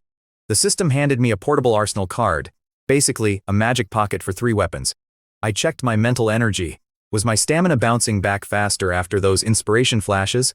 Let's find out. I hit upgrade again, draining my points to 61. The card in my hand glowed, and those 3 measly slots expanded straight to 12. Now we're talking. No more stressing over heavy gear. A regular storage unit holds infinite stacks, while these slots only hold 1 item apiece. But get this, I can draw a weapon instantly. Just boom, right in my hand. Time to do the math on my loadout. First, my 2 handguns. Surprisingly, the blasphemy card and my 2 demon cards counted as weapons too, eating 5 slots. I tossed in the thunderbolt javelin, plus that massive grenade launcher. I left the heavy machine gun attached to my sentinel drone, and my purification stone got rejected by the system. But you will not believe what actually fit. My CVO Roadhog motorcycle. Yeah, the system counts a massive chopper as a weapon. Fair enough, ram that thing into a guy at 80 miles an hour, and he's turning into minced meat. That made 8 slots filled. Then I pulled out that trickster sword the guide traded me. It drains my max mental energy just to swing it, so it was time to flip it to some sucker. The problem? It's a level 6 item. Those snobs in 1000 Star City forbid selling anything over level 4. But come on, you and I both know every rule has a loophole. I just needed the angle. I shot Shaya a text. She replied that she was busy playing a tower defense game. Turns out, her version of a game was having 9 literal angels slaughter city prosecutors right outside her train. Classic Shaya. She told me she was short on time and would answer exactly 1 question. Good thing I already knew exactly how to play this hand. So before this, I was asking Shaya if there was anywhere to sell high-level gear, since the city banned selling anything over level 4. She scoffed and told me those rules only apply to rookies like us. She hits up her friend, Zhuxing too, who apparently knows everything because she isn't sealed. Shaya straight up demands her black market invite card. Zhuxing too does this weird mystic routine, checks Shaya for a fever, and then hands it over just because she thinks I'm interesting. Something about my blasphemy card fragment making it a good investment. Shaya sends the invite straight to my mail. I open my inbox and pull the thing out. It is pitch black. I'm staring at it, my eye twitching. Like, I get it's a black market, but did you literally have to make the card entirely black? How the hell am I even supposed to use this piece of plastic? A message pops up from someone named Christine, saying she built this platform to bypass the idiot rules. I swipe the light screen, and this dark ink bleeds off the card, turning my whole screen into the black market interface. It tells me I'm a level 1 member, so I can only see level 4 items and below. To rank up, I either gotta trade or pay cash. Shocker, I just roll my eyes and hit the manual appraisal button. I connect to customer service 9527 and hold up my level 6 trickster sword. They appraise it instantly and offer 30 train coins. I hit sell, and boom, transaction complete.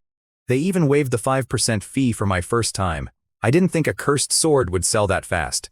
Counting what I had left, I'm sitting on 46 coins now. Time for my next train ascension. Plus, my membership just hit level 2. Even with the new access, everything was way too expensive. I asked the customer service rep if they had ascension materials like flame stones or calculation units. They told me I needed to be a level 3 member for those. Figures. So then I asked about mind cubes. The rep said that requires level 5. Doing the math out loud, that means mind cubes are basically level 8 items. That just made me even more hyped to build that hunter mech dragon blueprint. Like, what is that thing going to look like when it's done? The black card pops back into my hand, locking me out for 24 hours. I tuck it away and let out a massive yawn. I check my pocket watch past 10 p.m. After hiking those snowy mountains all afternoon, my legs felt like actual lead. I flopped onto my bed, looking out at the giant moon over the endless wilderness, and finally passed out. You and I both know how wild this train gets, right? Well, while I'm doing my own thing, Shangguan Yingxu is absolutely sweating bullets over 20 measly train coins. She'd struck out at her last station, no treasure chest, total bust. She sold everything she could physically part with, but she's still 10 coins short. Out of pure desperation, she messages Zhao Lin, asking for a loan.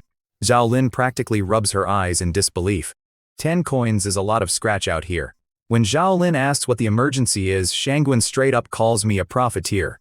She tells her this guy, yours truly, is holding a flamestone hostage for 30 coins. Hearing that, Zhao Lin actually gets jealous. If she were in Shangguan's shoes, she'd be begging for a loan too just to get that stone. Now, Zhao Lin apparently thought about asking me for a loan at first, but immediately dismissed me as some stingy guy. Can you believe the nerve? Anyway, she plays absolute hardball. She demands collateral and insane interest. Lend 10 coins, get 13 back. Brutal, right? Shangguan has no choice, so she pawns her favorite piece of gear, a Japanese-style flip phone that lets you use the system outside the train. I'd done something similar back in Thousand Star City, and Zhao Lin had been secretly dying of jealousy over it. Seeing that phone as collateral, her eyes lit up like a jackpot. They make the trade, and Zhao Lin even asks for an introduction to the profiteer to buy her own flame stone. Shangguan shoots her down, completely miserable about giving up her phone. So Shangguan is trying to convince herself it's all good, praying she can scrape together 13 coins at the next station. She finally messages me, Flame Stone, let's trade. She spams a bunch of question marks, but gets dead silence. Why? Because your boy was completely out cold. I had every chat notification strictly muted. Cut to the next morning. I wake up feeling like $1,000,000. I stretch, grab some water from Wall E, and whip up a beautiful, leisurely breakfast. White fruit, fresh bread, veggies, and a couple of eggs. Just living the dream out here. While I'm eating, I check the system and see a flashing message from 3:06 a.m. It's Shangguan, saying she finally gathered the coins. I honestly had to laugh. 3 in the morning. She was completely losing her mind over that stone. I figured there's no way she's awake, but I shoot over a quick, "You there?" I thought I'd just finished breakfast, but her reply pops up instantly. "I'm here. Can we trade now?" Turns out, she hadn't slept a wink. She was totally wired after pawning her gear, only to realize I'd gone to bed early. She refused to sleep without that stone. We lock in the trade, and 30 shiny train coins drop into my arms. I bit one just to be sure, yep, real. That brought my stash to 76 coins. Doing the math out loud, I knew I could finally afford the train upgrade. I'm feeling like a boss, chewing my toast, when I pull up my personal stats. Mid-bite I freeze. I'm staring at the screen. Spirit 130. Wait, what? Why the hell did my spirit cap go up again?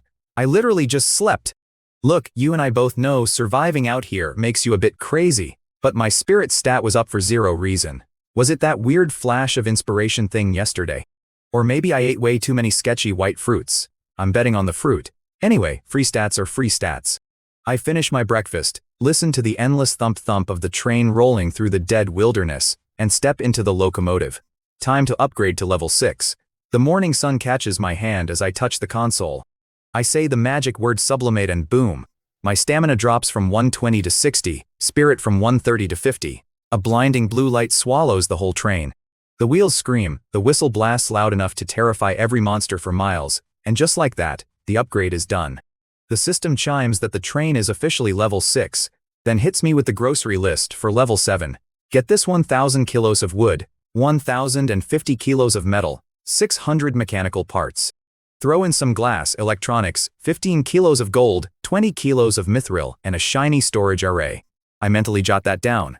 I couldn't even tell you what the special item for level 6 was, I was too distracted earlier. Our top speed is now 120 kilometers per hour. I rub my hands together like I'm scratching a lotto ticket and check the new upgrade options. 5 extra hours of stop time for 10 coins. A wealth shield for 20, a mine cube for 40, and a literal washing machine for 5. 75 coins total? You kidding me right now? So much for catching a break. I busted my hump scraping together exactly 76 train coins, and now the system wants to leave me with a single, pathetic coin to my name. I press my forehead against the glass and laugh. I check the descriptions. The wealth shield is a scam. Burn a train coin to pop a shield, then pay more when it breaks.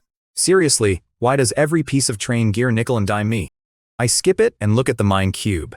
It's the absolute final piece I need for my Hunter Mech Dragon blueprint. I figured I'd have to scour the black market for it, but here it is for 40 coins.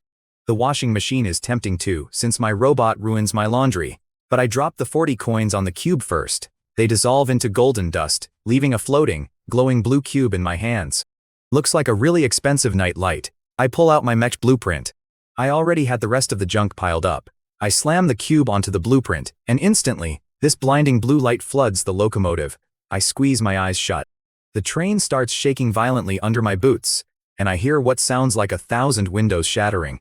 When I blink the spots away, my jaw practically hits the floor. There is a massive, red and white mechanical dragon clinging to the outside of my train, covered in crazy cloud engravings. Coolest thing I've ever seen. I reach a hand out, and a mental link snaps into place. I check the stats. Hunter Mech Dragon, level 10. Sounds awesome until I read the fine print. Normal mode costs a coin just to use. Guard mode is 3. Hunt mode shoots missiles for 5 coins an hour. And transcend mode costs 80. This thing is an absolute money pit. Hard to stay mad at a level 10 killing machine though. A level 10 dragon. If I told the guys back home, they'd swear I was photoshopping it. It's insanely strong, but its one big flaw is that it runs on cold hard cash. Actually, the real flaw is that my wallet is on life support. I reach out and pat its metal head. Freezing cold and rock solid. Problem is, the thing is massive, easily over 10 feet long. I definitely can't cram it into the carriage. I start wondering if I have to build a custom garage for it, until an idea hits me. I tap the dragon again and poof, it vanishes right into my portable armament storage. It actually works. Having a giant killer robot tucked in my back pocket makes this whole survival gig feel way more doable. Best trump card I could ask for. I end up buying the 5 extra hours of docking time, leaving the shield and washing machine on the shelf for now. I check my balance. 26 coins left. I'm broke again. Look, you and I both know how fast cash vanishes, right? I was doing the math and man, there were way too many places I needed to drop train coins. I was heading straight for bankruptcy. Why is every upgrade so insanely expensive? I walked back to my temperature-controlled carriage feeling decent. It was day 3, time for most conductors to roll out. I pulled up the public chat to lurk, and boom, absolute chaos. Some guy was screaming about terrorists hitting the 1,000-star city vault. Said he saw literal angels fighting the inspectors, ripping open space to show the forbidden lower city. The chat panicked and told him to shut up. Angels? A vault heist? My brain immediately went to Shia. My demon card summons a literal demon, so her angel card definitely summons angels. Being in the DXU organization, I remembered Ju Singtu mentioning Shia had the angel card. I grabbed a bag of chips I got from Zhaolin, munching away while watching the chat. But nobody spilled any more gossip. Bummer. Then Zhaolin messages me. She asks if she got ripped off because someone borrowed 10 train coins and gave her a phone as collateral. I looked at the screenshot and my face froze. That phone looked real familiar. I told her it was a great deal, but asked who the borrower was. She says it was Shangguan Yingxu from our E3 block, complaining that some quote-unquote profiteer sold her a flame stone. I almost choked on my chips. I was the profiteer. Small world, right? I decided to keep my mouth shut. I just laughed to myself and texted back, asking how her last run at the lucky platform went. I figured she had to score big, especially since I almost got crushed to death at 1000-star city. She tells me she only got 6 tier 3 items and some resources. I could practically hear her bragging through the screen. She sends a screenshot of premium coffee beans. Tier 3 restores mental energy. She starts complaining about how slow mental recovery is, saying a female ghost drained her and it took 3 days to bounce back. I stared at my own stats. My mental energy had jumped from 50 to 70 in just an hour. Sure, I ate that white sen fruit, but still. I asked her what her normal rate was. She says 30 points a day max. 30? That was absolutely nothing. I realized right then that my stats were completely different from a normal person. I played dumb, told her those beans looked cool, and managed to snag the whole bag for just 6 coins. I grabbed the coffee beans, but my mind was totally somewhere else. I kept rubbing my chin, trying to figure out why my mental stamina was bouncing back so damn fast. Was it pure talent? Zhao Lin had talent too, and he wasn't pulling this off. Maybe my sublimation was just built different, or hey, maybe I really am the main character. I had my bot Wall-E brew the coffee. Took 1 sip and nearly choked way too bitter. Look, you and I both know people love torturing themselves for no reason, but that is not me. I dumped in enough sugar to make it actually drinkable. Much better. Right around 12:30, my next platform options popped up on the screen. Option 1, some Goblin Invasion Slaughterfest. Option 2, the Dragon's Treasure Cave. I just sighed and rubbed my temples. Goblins again? Seriously? I immediately locked in platform 2. A place called Treasure Cave had to pay out better than chasing green little freaks around a city. Now, about that dragon. If there really was some giant mythical lizard down there, I wanted to see who would win a fight, a real dragon, or my heavily armed patrol mech dragon. Doing the math, my money is definitely on the heavy artillery. 30 minutes later, the spatial distortion kicked in, and we rolled into this massive, dim underground cavern. Nasty liquid kept dripping from the ceiling, smacking against the train roof. The system flashed a 15-hour countdown and a big red danger warning. I walked over to the glass. There was this weird, glowing river outside, and the banks were absolutely covered in piles of skeletons stacked up like morbid Lego blocks. No gold, no dragon, just bones. While I was muttering to myself about what the actual quest was, this tiny boat came drifting down the glowing river, and standing right on the deck, a bunch of guys completely decked out in medieval knight armor. These tin can knights had a woman surrounded, basically acting as her meat shields. They spotted my train and started exchanging dramatic looks. One of them popped off his helmet, whispered to the woman, and parked their little boat.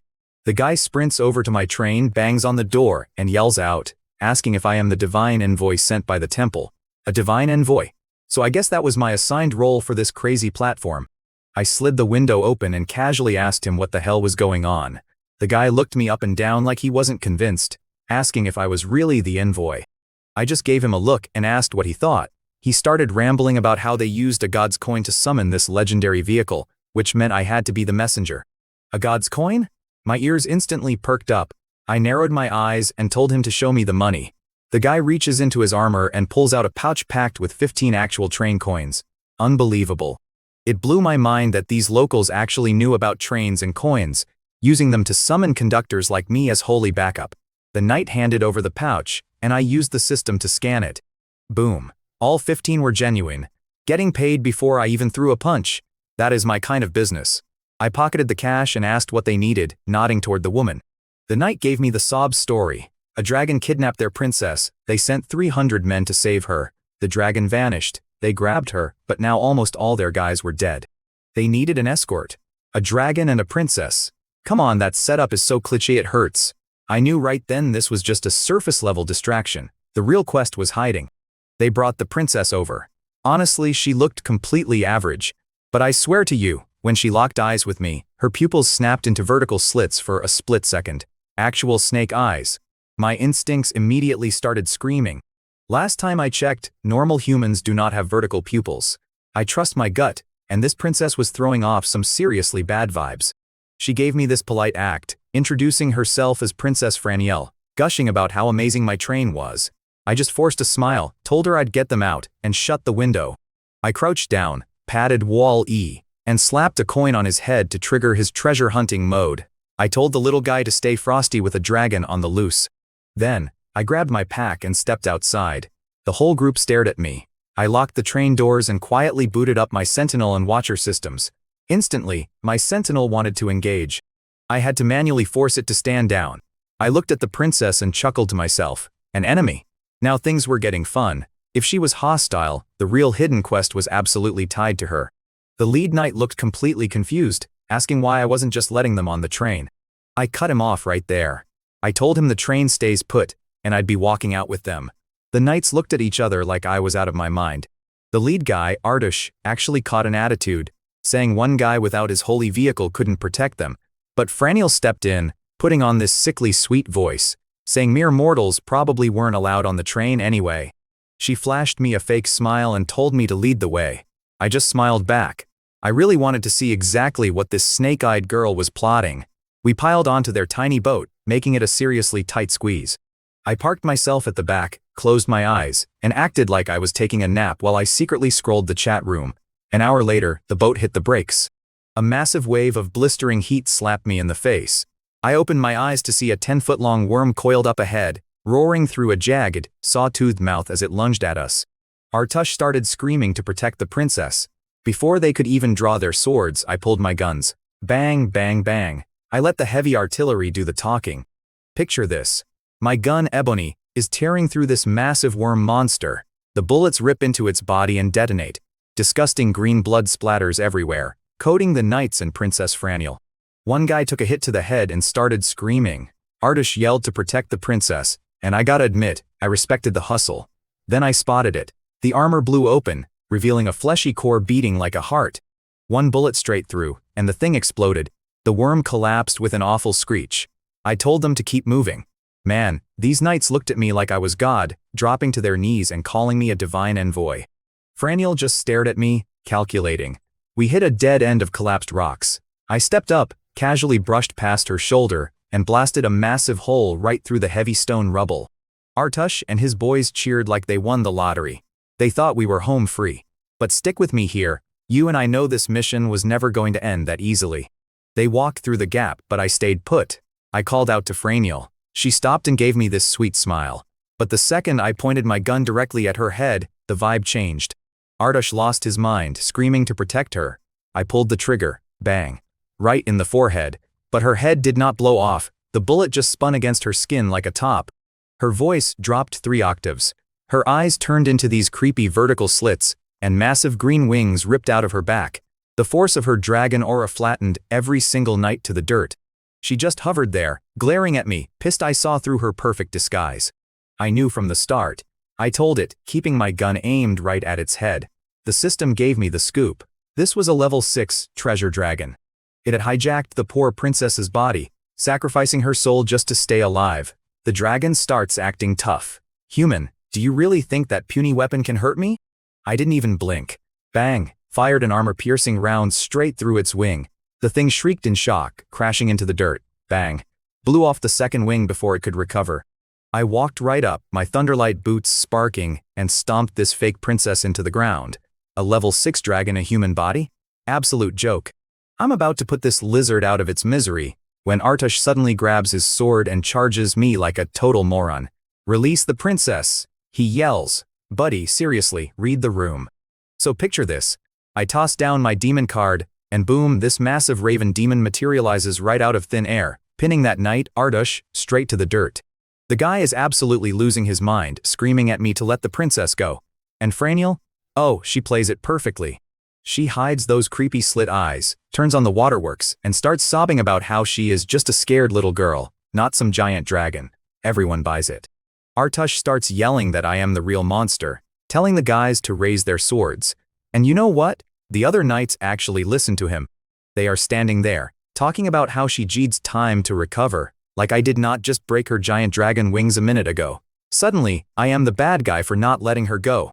Now you and I both know I am not about to let that slide, but I play along. I flash a smirk, holster my weapon, and tell my demon to back off. I hit them with a little bewitchment magic, saying it was all just a test and she is totally human now. The crazy part? It works. They buy the whole mess. Even she buys it. Franiel thinks she has the upper hand, flashes those vertical dragon pupils, turns her hands into claws, and lunges at my back. Big mistake. I spin around and put a black armor-piercing round right between her eyes. Boom. Not even a dragon walks away from that. She drops dead instantly. Naturally, Artush starts losing his mind again, crying over her body and screaming that I am a murderer. The guy was so completely blinded by his feelings that he could not see the scaly monster right in front of him. The rest of the knights are just standing there, completely frozen. I tell the raven to let Artush go. He does not even try to attack me. He just scoops up his dead monster girlfriend and paddles a little boat upstream, muttering about how I am going to pay. I think about shooting him, but whatever, let the guy have his moment. My gear is way too overpowered for a level 6 station anyway. I call my raven back, ignore the confused peanut gallery, and warp straight back to my train. We are at the Dragon Treasure Cave, so I am obviously not leaving without some loot. I hop on my Roadhog bike and backtrack up the tunnel for about an hour. Finally, the walls open up into this massive cavern. Bones everywhere, looking like a movie set, and right in the middle is this gigantic, ugly chunk of melted metal. I am looking around, thinking, is this it? I wanted piles of coins, and all I get is this giant metal mattress the dragon has been sleeping on. I am just about to bust out my tools to scrap the thing when I hear this heavy, rumbling breathing from up above. I look up, and there is this massive green dragon crawling out of a crack in the ceiling. It is the exact same beast that was hiding inside Franiel. Killing the human shell just sent it back to its main body. It starts giving me this whole villain speech about how I angered the great treasure dragon, and how it is going to use me as its new meat suit. Then it blasts this huge wave of fire at me. I kick on my lightning boots, burning a little stamina, and zip right out of the way. I look back at this overgrown lizard and tell him he seriously needs a breath mint. I am not even breaking a sweat. I tell the overgrown lizard that two can play at this game, and I point right up at the cave roof. I toss out a train coin, and boom, my hunt mech dragon comes tearing into the room. This thing is a beauty, all red and white metal, roaring like a freight train. I keep it in normal mode to save juice, but it does not matter. My metal dragon tackles the green one, pinning it to the wall, and goes to town. The green dragon is screaming, begging me to let it go, but my mech is ripping through scales and bone like wet paper. 20 seconds flat. That is all it took. 1 minute this ancient beast is threatening to wear my skin, and the next, it is just a pile of spare ribs on the floor. Watching a giant robot shred an actual dragon is a beautiful thing. The path is totally clear now. So I pull out my processing station and start breaking down that giant metal bed. We are talking mithril gold, you name it, calculating the payout in my head. While the machine does the heavy lifting, I hop on my mech dragon for a quick joyride around the cave.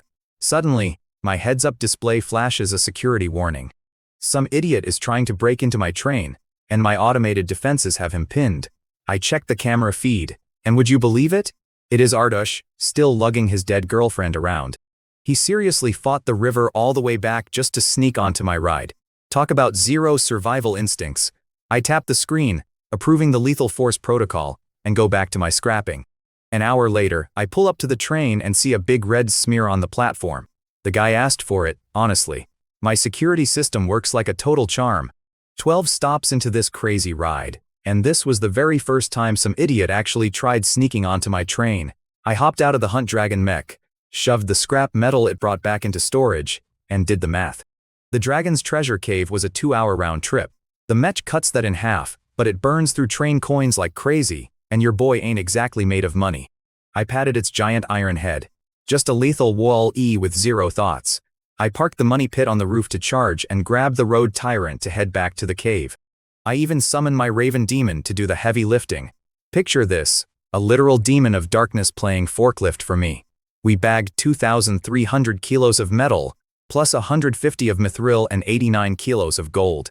I even hauled the dragon bones back myself. Since I couldn't budge that massive dragon skeleton myself, the raven demon had to haul it. I swear, looking into that mindless demon's eyes, I caught a flash of pure attitude. Like, absolute resentment. I told myself I was just imagining things. Anyway, back at the cave, my little wall-e bot rolls out of a corner covered in dust. What took you so long, buddy? I asked him. He just points his little claw down a tunnel and tugs on my pant leg. I tossed him onto the road tyrant, and we drove down this twisted, narrow passage until it opened up into another cave. The walls were glowing with these wild gems. I actually pried 2 off just to use as nightlights later. But the crazy part? Dead center was this massive altar shaped like a bowing dragon. I stared at it, thinking, man, I have definitely seen something exactly like this before. I racked my brain for a second. Wait a minute, wasn't it exactly this kind of setup when I grabbed that charm card? That demon card was chilling on an inverted cross. Staring at this dragon altar, my heart started hammering. I reached out and tapped the air. Boom, invisible energy shield. You obviously need a key, which I totally didn't have. But since when has a locked door stopped me? I pulled out the blasphemy card, locked on, and yelled, drop anchor. My mental energy drained out. Then I yelled, sail.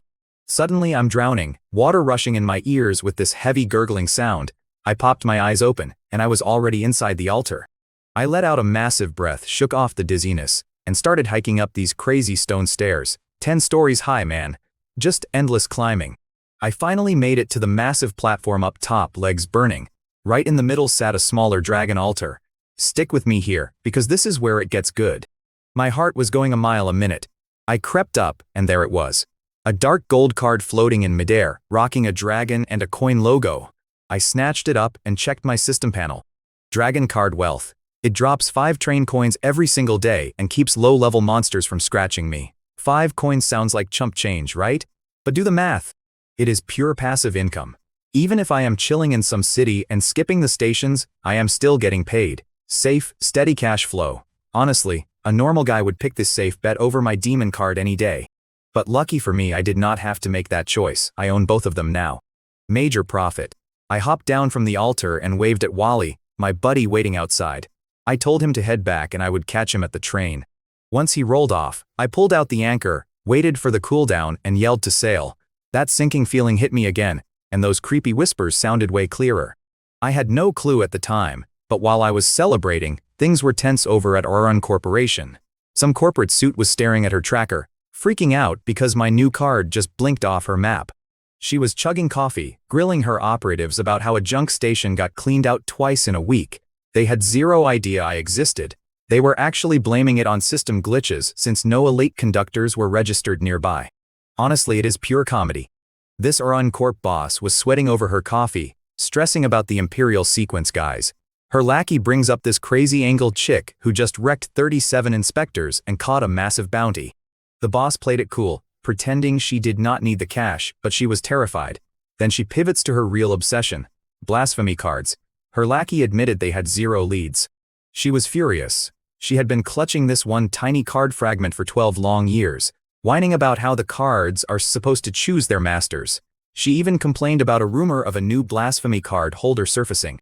Spoiler alert, buddy, that holder is yours truly. She ordered her team to keep searching the junk stations, completely blind to the fact that I had already taken the ultimate prize right from under her nose. Back on the train, I slapped that dragon card onto the console. A gold light flashed, and 5 train coins materialized. Guaranteed profit with 0 risk. It almost brought a tear to my eye. Everything else I own drains my brain, breaks my back, or eats my wallet. I checked the clock. 1 hour and 33 minutes left. You and I have probably both had those days where time just evaporates. Good thing I had that docking time upgrade, or I would have been screwed. Wally did not dig up a treasure chest, but let us be real. Unranked card sequences are way better. A chest is just a box, but these cards are a massive deal. While waiting, I did some math. Metals were sorted. Between the bounty and my daily drop, I was sitting on 38 train coins total. Not a bad day at all. I spent 25 coins on the last 2 upgrades, leaving me with just 13. It hurt, but at least I have stable income now.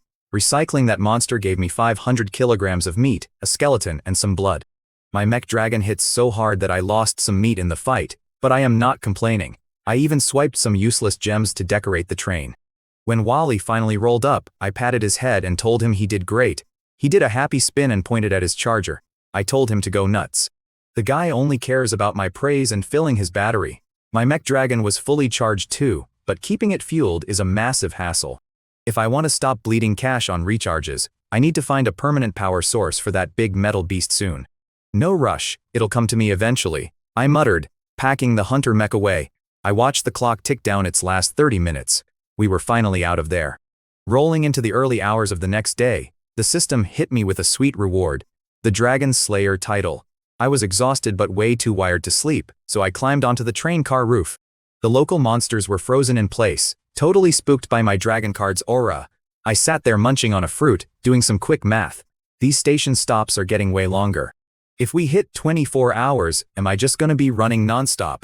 Before I could open my friend list to ask someone about it, a message popped up. Hey there, remember me? It wasn't Shia. It was that supposed charlatan, Juxing Tu, the founder of the Daixu organization herself. Talk about timing. Stick with me here, because this got weird fast. She reached out right after I scored a card. Did she know I had the complete blasphemy set? Before I could reply, she sent another message. Said her crew was throwing an event, and fate told her I'd be a perfect fit. I figured this was a coordinated attack, so I played dumb. I'm just a rookie, how much help could I be? She wasn't having it, promising me a new demon card if I joined. Then boom, an invite to Solomon City hits my inbox. Stopover time, 1 to 10 days, 10 days. I made the call. Alright, I'm in, I told her. But what exactly are we doing? Her answer?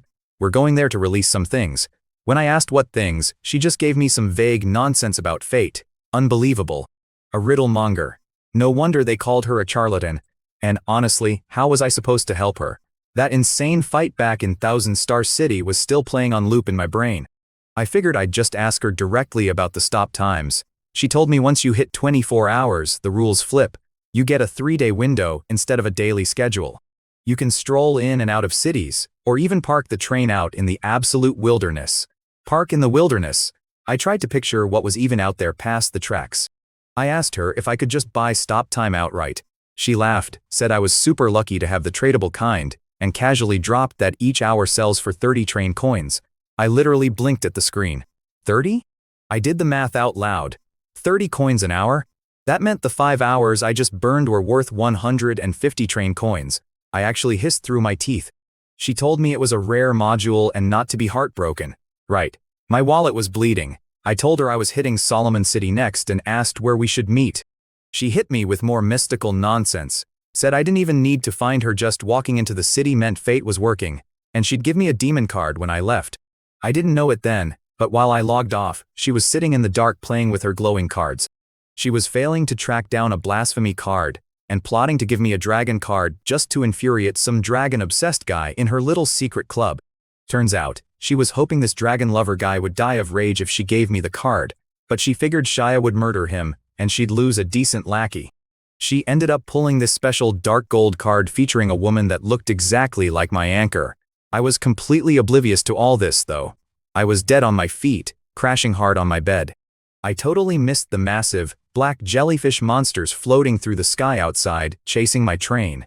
Even the weather doll up front looked terrified. The system flashed a silent warning about dream eaters starting a procession, dragging me down into an illusion. Next thing I know, I'm groaning in the dark. My head was pounding like an absolute jackhammer, and a high-pitched ringing tore through my ears as the blurry room finally snapped into focus. Picture this, man. I wake up to police sirens absolutely wailing outside my window. My head is spinning. I'm thinking, wait, wasn't I just on that damn train? I swipe my hand through the air for my system screen, but get absolutely nothing. So I drag myself to the kitchen on autopilot. I fry an egg, brush my teeth, regular stuff. But then I catch my reflection. I look like a freaking 10-year-old kid. I try to do the math on my own age, but the ringing in my ears is deafening. I sit down to eat, and there is this weird box on the table with 4 cards inside. One is dark gold, showing a guy with an anchor, and I swear his mouth is moving. I rub my eyes, figuring it is just some cheap game prize. My brain is officially fried. Then my little robot vacuum bumps into my leg. I just step right over it, shaking my head. I pull a white fruit from the fridge and take a bite. It is incredible, but I cannot remember the name to save my life. Was I out drinking yesterday? I start tearing through the cabinets for hangover medicine. Down at the very bottom, I find a faintly glowing crystal. For some insane reason, my brain says, yep, that is the cure. I take a deep breath and just bite into the rock. It shatters and boom, the ring in my ears dies. My real memories come crashing back. I snap my eyes open in my actual bed, gasping like I just woke up from sleep paralysis. Those 4 cards are silently floating right above me. That vacuum from my dream? It was actually Wally, my little robot, standing by the bed looking completely stressed out. I pat his metal head, tell him I am alright, and go check the window. Outside, crazy glowing jellyfish are floating all around the train. My alarms never went off, so they are not trying to kill me for once. That dream was my old apartment, but built from stuff on my train. That glowing hangover cure? It was a dream crystal I got from a giant back at the station. I climb onto the roof, and the jellyfish drift closer. I touch one, and my system pops up. They are called dream eaters. They feed you nice memories and snack on your happiness, draining your mental stats. Stay asleep too long, and your brain basically turns to mush. I yank my hand back fast.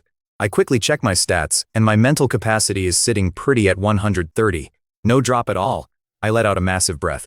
Thank God I woke up early enough. But seriously, what is up with these things? These things are nothing like the ugly monsters chasing my train. The dream eaters actually seem to like me. One floats over, rubs against my palm like a stray cat, and zips back to its crew. Then they all speed up, blowing past my train like it is standing still. I just sit on the roof, staring at my hand. A prismatic crystal is floating there now. The system says they respected how fast I broke the dream. So now we are buddies. If I ever take a mental attack, I can use this crystal, and that jellyfish will help me. I watch them fade over the horizon, shaking my head.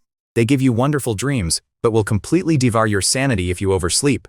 Terrifying, but hey, I scored a rare item. I climb back down inside and check my pocket watch. 5:05 in the morning. I was barely even asleep. I am wide awake, running on pure adrenaline. I figure I cannot be the only guy who saw these jellyfish, right? I open global chat, and it is dead. Usually people are talking trash, but today, absolute silence. Everyone got hit. Honestly, a lot of people probably chose to stay in that fake dream just to escape reality. I hover over Zhao Lin's name on my friends list, but I stop myself. If she is trapped in a dream, a text will not wake her. If she gives up, that is her choice. I cannot play hero for everyone. Fast forward to 8:30 in the morning. I am fed, washed, and got a workout in. Time to make a move. I pull out my Solomon City invitation card, wipe a smudge off the edge, and swipe it straight across the train's main screen. The screen splits. My 13th station is now Solomon City. I get two entry options, the main gate or the abandoned Peace Plaza. You and I both know option 2 sounds cool, but sneaking in through a back door is a great way to get shot. I smash option 1. The system opens a void, and I step through. A massive floating city, anchored by chains holding up bizarre stone pillars. The second I cross the border, my brain gets weird. I start thinking, why keep risking my life? I should ditch the train and stay here. It is that exact same brainwashing aura from Thousand Star City. I clench my jaw, fighting the fog until it fades. I walk into the gates on guard. They park trains in these tunnel capsules, and naturally, they hustle you for 3 days of parking fees right up front. Welcome to Solomon City. I barely stepped out of the station when this shrill voice startled the hell out of me. I looked down to see this twitchy little guy bowing so low he looked terrified I might smack him into next week. He offered to be my guide for 100 Solomon coins. I told him to take me to the money exchange, where I played it safe and grabbed 2,000 local coins. I shot a message to that con woman, Zhu Xingtu, just to say I made it. She replied immediately, telling me to just go play tourist for a few days. Same old vague garbage. I decided to ask her if she knew anything about dream eaters. She practically cheered. She told me I was incredibly lucky, saying people spend their whole lives hunting for the illusions those monsters weave. Lucky? Yeah, right. Tell that to my pounding headache. So I ask this girl Zhu, doesn't staying here just drain your soul? She tells me sinking into some beautiful dream and slowly going crazy is a release for most people. Look, you and I both know most folks don't have the guts to keep rolling the dice at every train station. Living or dreaming, it's a 50-50 coin toss. Anyway, I step out of the hall and my so-called guide Swiftfoot is waiting. I hand him 100 coins, figure it's a cheap tip. I tell him to show me around, maybe kill a few days. He takes me to this fancy train master restaurant. Just as I'm stepping up, boom, I'm swarmed. Little kids, green skin, pointed ears, looking like absolute hell, begging for change. Before I can even blink, Swiftfoot straight up kicks one of the kids in the chest. Get lost! The bouncer yells, swinging a baton like he's playing baseball with these kids. My stomach drops. I ask Swiftfoot what their deal is, and he gives me this greasy, kiss-ass smile. Tells me they're corrupted. Apparently, if locals have babies looking like that, they just dump them in the trash or worse. Think about the math on that for a second. How many kids is that over the years? Insane. I decide not to play hero, so I keep my mouth shut. But right as I'm walking into the joint, a squad of city inspectors rolls up, strapped with guns, scanning the crowd. The head honcho locks eyes with me, yells for me to stop. He reads off my exact name and my conductor number, E31102, like he's handing me a parking ticket. Perfect timing, right? I tell him, yeah, that's me, what's the problem? Guy feeds me this line about a terrorist group hitting the city, says they need to haul me to the docks and run through my personal files. Yeah, right. I have way too many secrets for some rent-a-cop to go digging through. I politely decline. This guy sparks up his stun button and tries to pull the respect your seniors card. Says he could beat a confession out of a rookie like me and nobody would blink. Buddy, in this world, seniority is about what you can survive, not your punch card. I realize I'm definitely missing lunch today. I tell him my data is off limits. He screams and swings the baton. I just tap my lightning wolf boots, step inside his guard, and kick him straight into next week. His partner completely loses his mind and lunges at me next. The second guy yells and swings, but honestly, it is embarrassing. With my boots juiced up, I am moving in fast forward while these guys are stuck in the mud. Strip away their shiny gear, and they are just soft, regular dudes. Suddenly, a whistle blows loud enough to crack my eardrums. Great, the whole precinct is coming. I toss my useless guide another 100 for his trouble and take off sprinting. I do the math in my head. If I find a quiet spot, I can use my anchor to warp back to the train before it leaves. I am dodging these mall cops left and right, eventually ducking into a dark alley. Just as I pull out my blasphemy card to ghost my way out of here, something tiny yanks hard on my pant leg. My heart skips a beat. I instantly unholster my gun, spin around, and aim the muzzle straight down into the pitch-black shadows. A squeaky little voice shakes out from the dark. Please don't shoot. It's that same blue-skinned kid from the restaurant, pointing a shaky finger at this busted old door. I hear heavy boots pounding the pavement outside, getting way too close. I can't use my card with a witness unless I put a bullet in the kid, and I am not about to do that. Plus, slinking back to the train after less than an hour? My ego just won't let that happen. Might as well see where this rabbit hole goes, right? I follow the kid through the door, winding down these sketchy, crumbling staircases for what feels like miles. The air goes from city smog to straight-up mildew and rot. We finally hit rock bottom. The kid lets go of my leg and whispers that nobody ever comes down here because everyone hates them. I look around, and it is just an absolute underground wasteland. The kid shakes like a leaf, begging me not to be scared because they aren't monsters. I just crouch down and pat his head. I pull 2 fruit candies out of my pocket and press them into his hand. He stares at them, practically starving, but won't take a bite. I ask him what's wrong.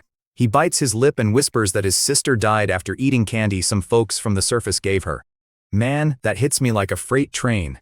Just how sick are the people in this town? I keep my mouth shut and follow him deeper into the slum. Every shadow has eyes staring at me with pure fear. We finally stop in front of a heavy stone building. I look up and my blood goes cold. Carved right over the door is the faceless saint, the exact same symbol from that Imperial Order invite sitting in my pocket. Well, the math is definitely starting to add up. Listen to this.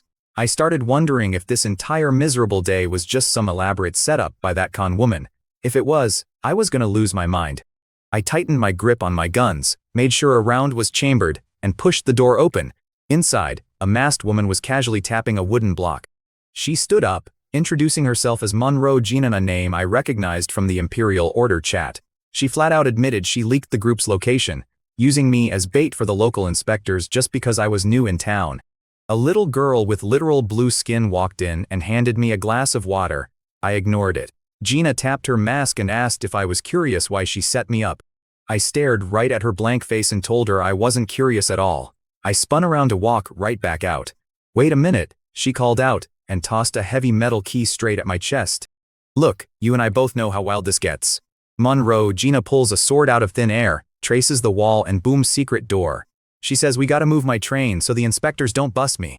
We walk into this hidden station, and she tells me to plug my keys in to transfer my capsule, promising to wipe my entry records to avoid a bounty. I'm doing the math here. She designs tunnels, leaves back doors, erases records. Security is Swiss cheese to her. I turn the keys, a green grid drops, and my train settles perfectly. She sits back, staring at me like I'm a winning scratch-off ticket. I'm curious about you, she says. I play it cool, saying I'm a nobody. But apparently, busting that crazy chick shy out makes me special. Just lucky, I tell her. She cracks up, claiming my run ain't just luck. She absolutely despises fate though. Out of nowhere, she deadpan says she wants to stab that fortune teller Shozuto and feed her to wild dogs. I'm just sitting there, realizing nobody in this crew is remotely sane. I throw my hands up. I didn't hear a word. Gina laughs, saying half the organization wants Shozuto dead anyway. She asks if I hate fate too. Honestly, I couldn't care less. Good things happen, you take 'em. Bad things happen, you change them. If someone says the future is locked, I'm calling their bluff. She stares at me for a long beat. You really are interesting, she mutters. She asks for my arcana sequence. I say demon. She flashes a ritual card, telling me if I ever find any out there, we can make a deal. A friend request pops up on my interface. I accept it, adding another senior to the list. Gina looks totally surprised. You got system binding this early? She asks. Apparently you don't see that module until level 30. I just shrug and say I got lucky in the upgrade shop. She plays it cool, saying everyone has secrets. She spins that ritual card on her sword and tells me she's in a good mood. She offers to answer exactly 3 questions. Why? It helps her complete a ritual. She shoots me a screenshot in the chat. Turns out, answering my questions scores her easy train coins. I'm doing the math here. It's basically like my dragon card, right? Except my dragon card just prints coins for free without all this Q&A nonsense. Still, I'm absolutely not turning down free intel. I had a million questions, but with 3 bullets in the chamber, I had to make him count. First, what's the deal with those corrupted kids? Are they even human? Gina points her sword down, guessing Shozuto never gave me the real mission. There's a sealed relic at the bottom of the city emitting a sick aura that corrupts them from birth. Only way to stop it is smashing the relic. She says they ain't human anymore, calls them spirits. Her card lights up a third of the way. 1 down. Second, who are the slothful? I'd wondered that since Thousand Star City. She points her sword up, says they use order cards to build these cities. She asks if Thousand Star City made me want to ditch my train and just rot in that peaceful bubble forever. Hearing that, man, I knew I wasn't crazy. That feeling wasn't just my imagination. Is it because of the order card? I asked. Monroe Gina snapped her fingers, pulling up a screenshot. It was the sloth order card. The text was intense. Establish order, must be obeyed. She dropped this massive intel casually, bragging about a deep cover mole she had in Thousand Star City. So Solomon City has a similar setup? She just hummed in agreement. I pressed my luck. Know anything about Arun Corporation? That actually threw her off. She frowned and started tapping furiously in the air, searching the system. Minutes passed. Finally, she looked up, eyes gleaming like a cat tracking a laser. She said low-tier stations shouldn't have outside interference, and her massive network had 0 data on them. Instead of being worried, she was thrilled. She told me she'd get back to me, completely hyped to find a crew she knew nothing about. I gave Run Corporation exactly 1 second of silence in my head. Real tragic stuff, considering the absolute nightmare I just dropped in their laps. Gina tells me to save my last question for later. I ask about her ritual, but she just twists that crazy sword cane of hers. Boom, another card pops up, glowing dark gold, and 9 solid train coins literally drop out of thin air into her hand. I am doing the math on what those are worth when she calls over this little blue-skinned spirit kid. She hands her the cash and says to have her grandma cook a massive dinner for everyone. The kid bolts out like she just hit the jackpot.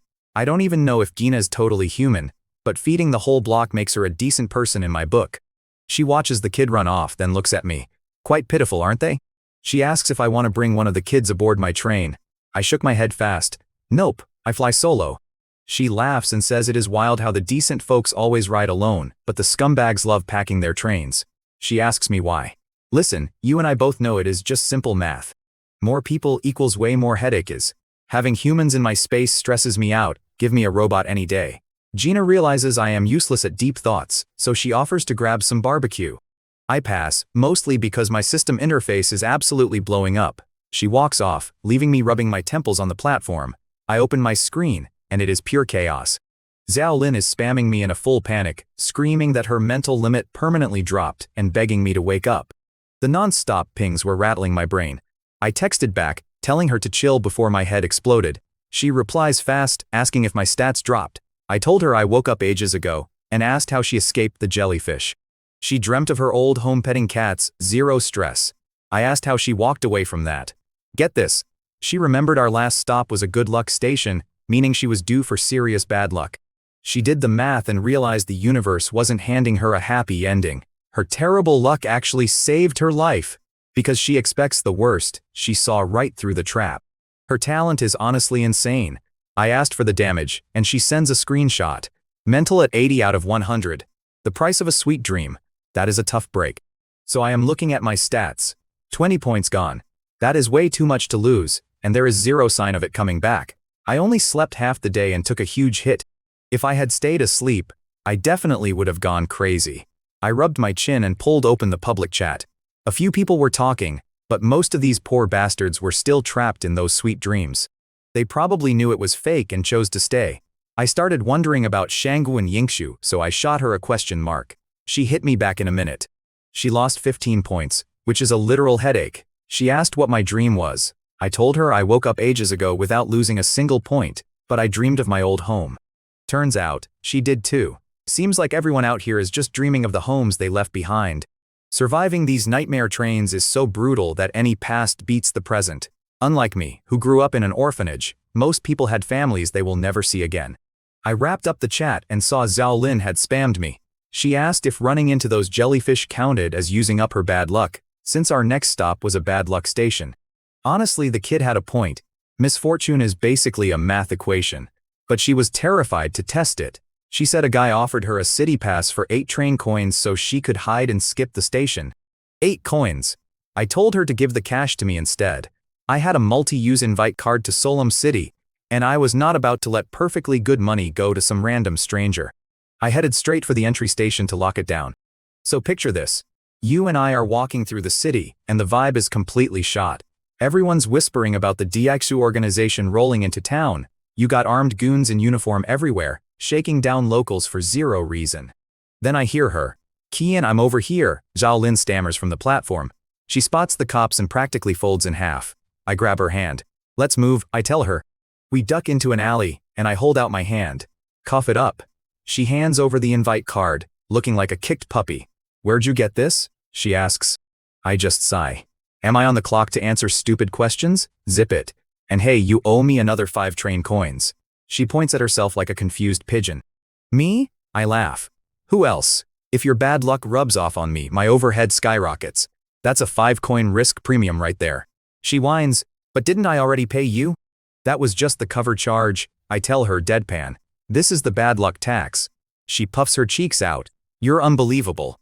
I shrug. "Door's right there." She mumbles about being broke and asks if she can pay another way. I say sure, figuring I'll crunch the numbers later. We start toward the elf neighborhood, but barely get anywhere before a loud explosion shakes the air. I look up. There's a freaking 12-car train hovering in the sky. Sitting on top is Monroe Gina, masked up, staff sword out, glowing cards floating around her. I'm thinking, seriously? She's starting this now, way ahead of schedule. The Solemn City cops are on it instantly. Hundreds of sky motorcycles swarm her train. The lead cop gets on a megaphone, barking about broken laws and demanding she surrender right then and there. The cop barely finishes talking before Gina swings her sword. A massive light blasts from her train. An entire upside-down city suddenly drops from the sky, aiming straight for Solemn City. Zhao Lin grabs my jacket. "What's happening?" I shake my head. "Your bad luck just cashed out. Let's move before Debris crushes us." She actually thinks her jinx caused this full-scale attack. I tell her to just pay me the extra coins. Gina was always gonna riot to cover up the real shady stuff happening in the shadows. I drag Zhao Lin through the chaotic streets back to the elf hideout. It's crazy calm there compared to the war zone outside. Chess-piece soldiers are dropping from the sky outside, but here, just blue-skinned elves eating lunch. Little Annie jogs over, wiping rice off her face. Annie hands me a note from Gina saying I can use the station to leave, and she doesn't need my help. I pocket it, drag Zhao Lin into the station, and teleport her train over. "What's happening?" She stutters. "A terrorist attack," I tell her. She panics and tries to bolt. I grab her collar. "Relax. You're not the target." She's so terrified she crawls into her train and hides in a corner like a turtle. Is this seriously how she survives? I step back outside. The sky is absolute chaos. There's a woman floating up there wrapped in lightning armor, vaporizing those chess soldiers instantly. She yells at Gina, demanding to know her endgame. Gina flips her sword, a glowing card appearing above her head. "We're terrorists, right? We're here to destroy order." The lightning lady just scoffs at her. "Just you." Zhao she erupts, throwing a massive punch, but Gina fades out like a ghost. Gina mocks her for being a lapdog and Zhao she fires back, calling her a gutter termite. Meanwhile, I found some sunflower seeds, pulled up a chair, and just watched them fight. The math on how many stations you'd need to clear to hit their power level is crazy. They brawl until Zhao she nukes the upside-down city with thunder. Flaming debris rains down. Of course, one massive slab falls straight toward my platform. Specifically, right at Zhao Lin's head. I shake my head. That girl's bad luck is gonna bankrupt me. My train is in there, so I have to step in. I burn a train coin, watching it dissolve into gold dust. Gears grind, my mechanical dragon materializes with a growl, and I point up, pitch it out of here.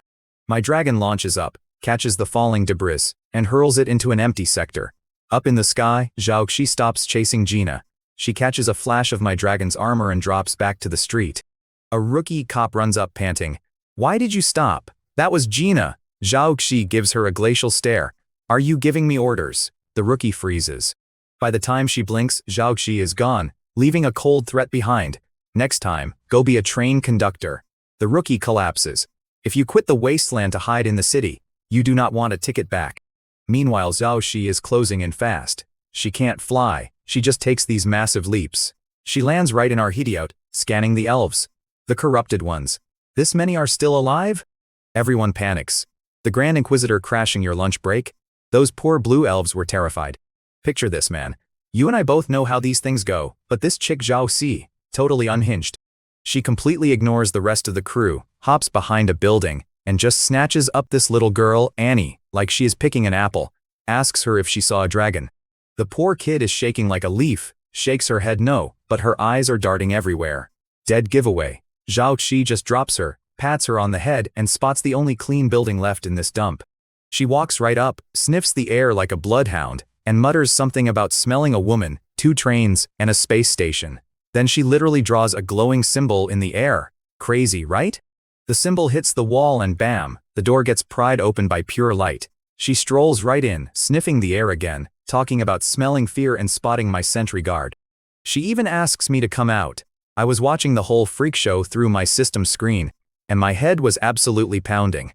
I muttered to myself about my garbage luck, hopped down, and headed for the platform room. Meanwhile, this psycho is practically drooling over my train, complimenting my maintenance work. She notes my 5 cars, then zeroes in on Zhao Lin's 3-car setup. She rips the lock off the door, like it is wet paper, snaps her fingers, and a flock of literal lightning birds blows up the little kid's hiding spot. Picture this, man. I am watching this from the shadows. Zhao Lin is scrambling backward on the dirt, terrified, pointing a busted rifle at this strange woman. But this chick, Zhao Xi, she literally grabs the barrel and shoves it against her own chest, daring her to shoot. Absolute psycho move. She demands to know where I am and where I got my mechanical dragon. Lin is trembling, but she actually covers for me.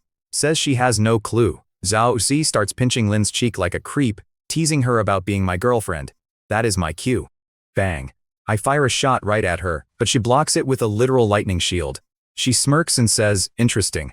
I step out rocking a scavenged cowboy hat, and tell her bullying some poor kid is a bad look. She just stares at my weapon. Nice gun, she says. For sale? I tell her it is not for sale. She sighs, then casually leaps straight onto the roof of my train.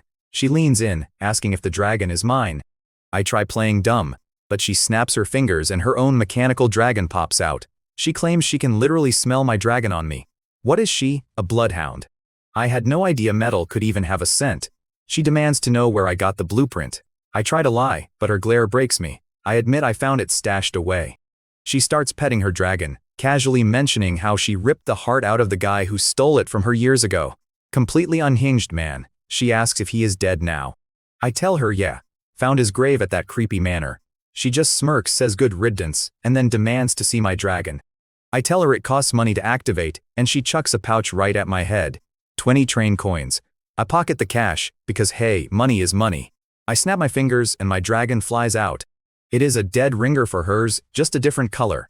She asks about my train level, which makes me realize she cannot actually read my stats. Guess these high-tier conductors are not omniscient after all. I give a vague nod, and she hops down to inspect the machine. But as she walks up, I notice something absolutely hilarious. I am about 5'11", right? But this terrifying, heart-ripping arbiter literally has to stand on her tiptoes just to touch my dragon. I am looking down at her, doing the math in my head. Man, she cannot be an inch over 4'11".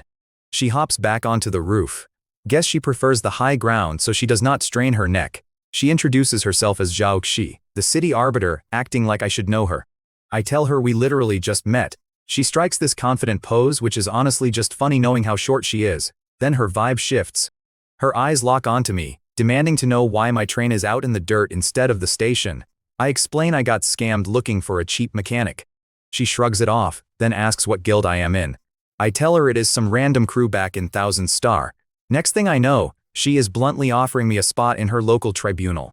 She wants me working directly under her, all because of that mechanical dragon.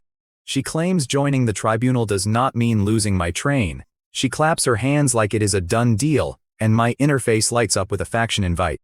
Honestly, I have no reason to say no. You do not have to tie yourself to just one tree, right? Still, I play hard to get and mention my current guild. She waves it off, literally offering to go beat up my bosses if they complain. I instantly picture her and Shia ripping each other's hair out. Hilarious, but I am not surviving that crossfire. I ask why she wants me when there are way better conductors in the city. She just laughs, swinging her boots over the edge of the roof. She flat out tells me she does not care about my skills at all. It is strictly about the dragon. She pats her chest and says that machine is way more special than I realize. So picture this, man. This girl, Zhao Exi, tells me not to sweat it. She won't take my stuff, won't expose my tribunal identity, and doesn't give a damn what faction I join. She just wants a favor down the line. I'm doing the math in my head, right? A sweet title now for a favor I can totally ghost her on later? Easy money. I update my system panel to show Solon City Tribunal. I step out of my train, and she is already squishing Zhao Lin's cheeks like dough, telling me my little girlfriend has a weird smell.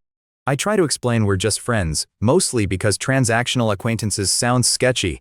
Zhao Shi just ignores me and hops on the train roof to look taller. Zhao Lin tugs my sleeve, looking terrified, asking if she should join too. I tell her it is her call. She pulls out her flip phone and just hits yes.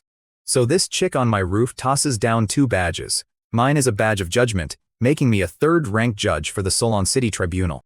It lets me waltz into the upper districts to buy level 4 gear, and looks pretty slick with a spiraling sword on it. Zhao Lin gets a 1st-rank badge that just looks like a bullet.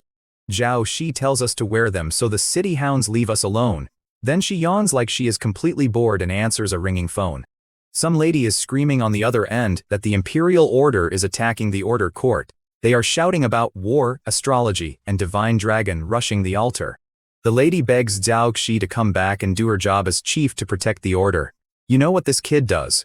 She yells that it is way too noisy and just hangs up on her. Absolute chaos, man.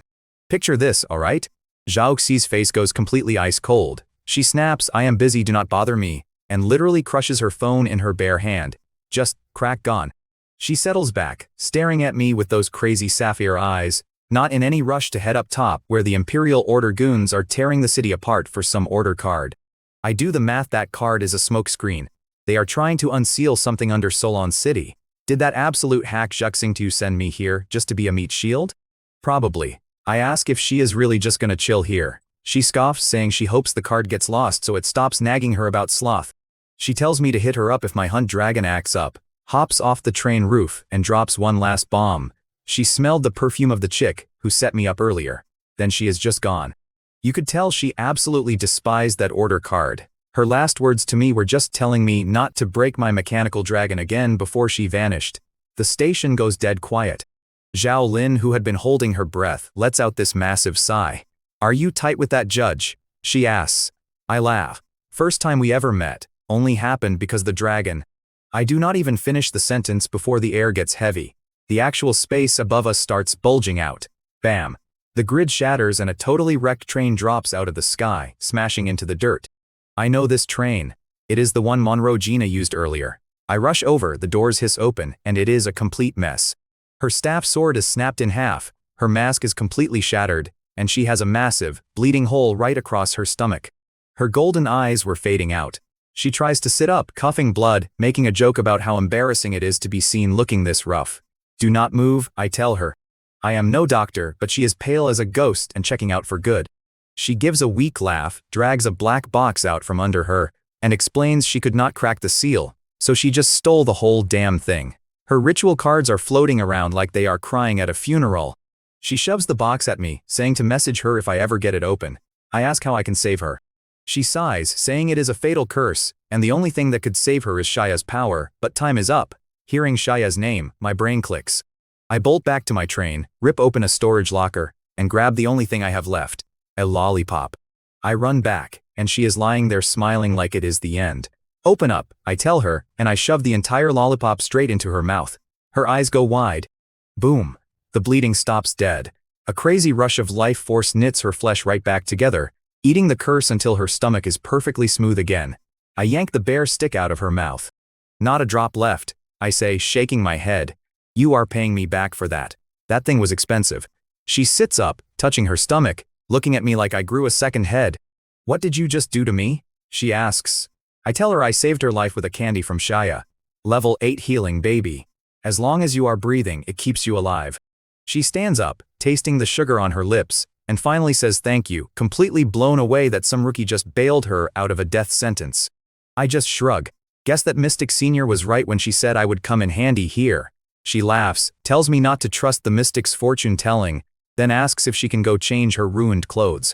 I step outside, and Zhao Lin is instantly poking her head out. Who is that? She asks. A friend, I say. Way better looking than you, by the way. Zhao Lin puffs up her cheeks, but that lasts about 2 seconds. Monroe Gina steps out in fresh clothes, no mask this time, and she is ridiculously gorgeous. Zhao Lin immediately folds. Gina walks over, leaning on her staff, and turns on the charm. She calls Zhao Lin pretty, then politely asks if she can get a minute alone with me. Getting complimented by a 10 completely makes Zhao Lin's day, so she happily bounces back to her train to hide. Gina turns back to me, says thanks one more time, and tosses me this pitch-black card. Next thing I know, Monroe Gina slides me a demon card called Pride. The system claims no one is worthy of spying on me, and I can look down on anyone. Weird flex, but new power is new power, so I pocket it. Then she holds out that black box, again the same seal she almost got herself killed over. I ask if she is sure, but she says she just wants to pay me back for saving her life. Honestly, a couple hundred train coins would have been fine by me. But looking at how serious she was, I keep my mouth shut and take it. My system chimes in right away. It tells me it is a seal box used to lock away another seal. Basically a messed up Russian nesting doll. Since I need a special storage unit to actually stash it safely, I just tuck the heavy box under my arm for the time being. She tells me to let her know what is inside if I ever crack it open. I agree. I can tell she values her life way more than those items, which makes sense. She goes back to fixing her train, just watching me and Zhao Lin talk. I guess she was muttering about karma and how a life-saving favor is tough to repay. She even figured out why that madwoman Shia was so interested in me. But get this, while we were chilling, all hell was breaking loose at the order court. Later on, I found out this chick Zhu Xingtu was kneeling in front of an astrolabe, literally coughing up blood all over the place.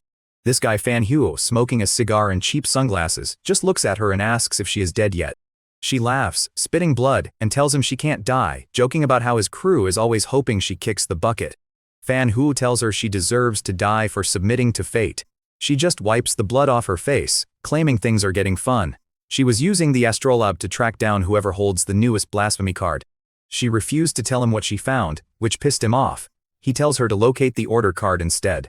In 10 seconds flat, she spits out the coordinates 13 meters underground, 1,852 meters out, on an altar, tells him the card is peace, and they better hurry before the Inquisitor returns.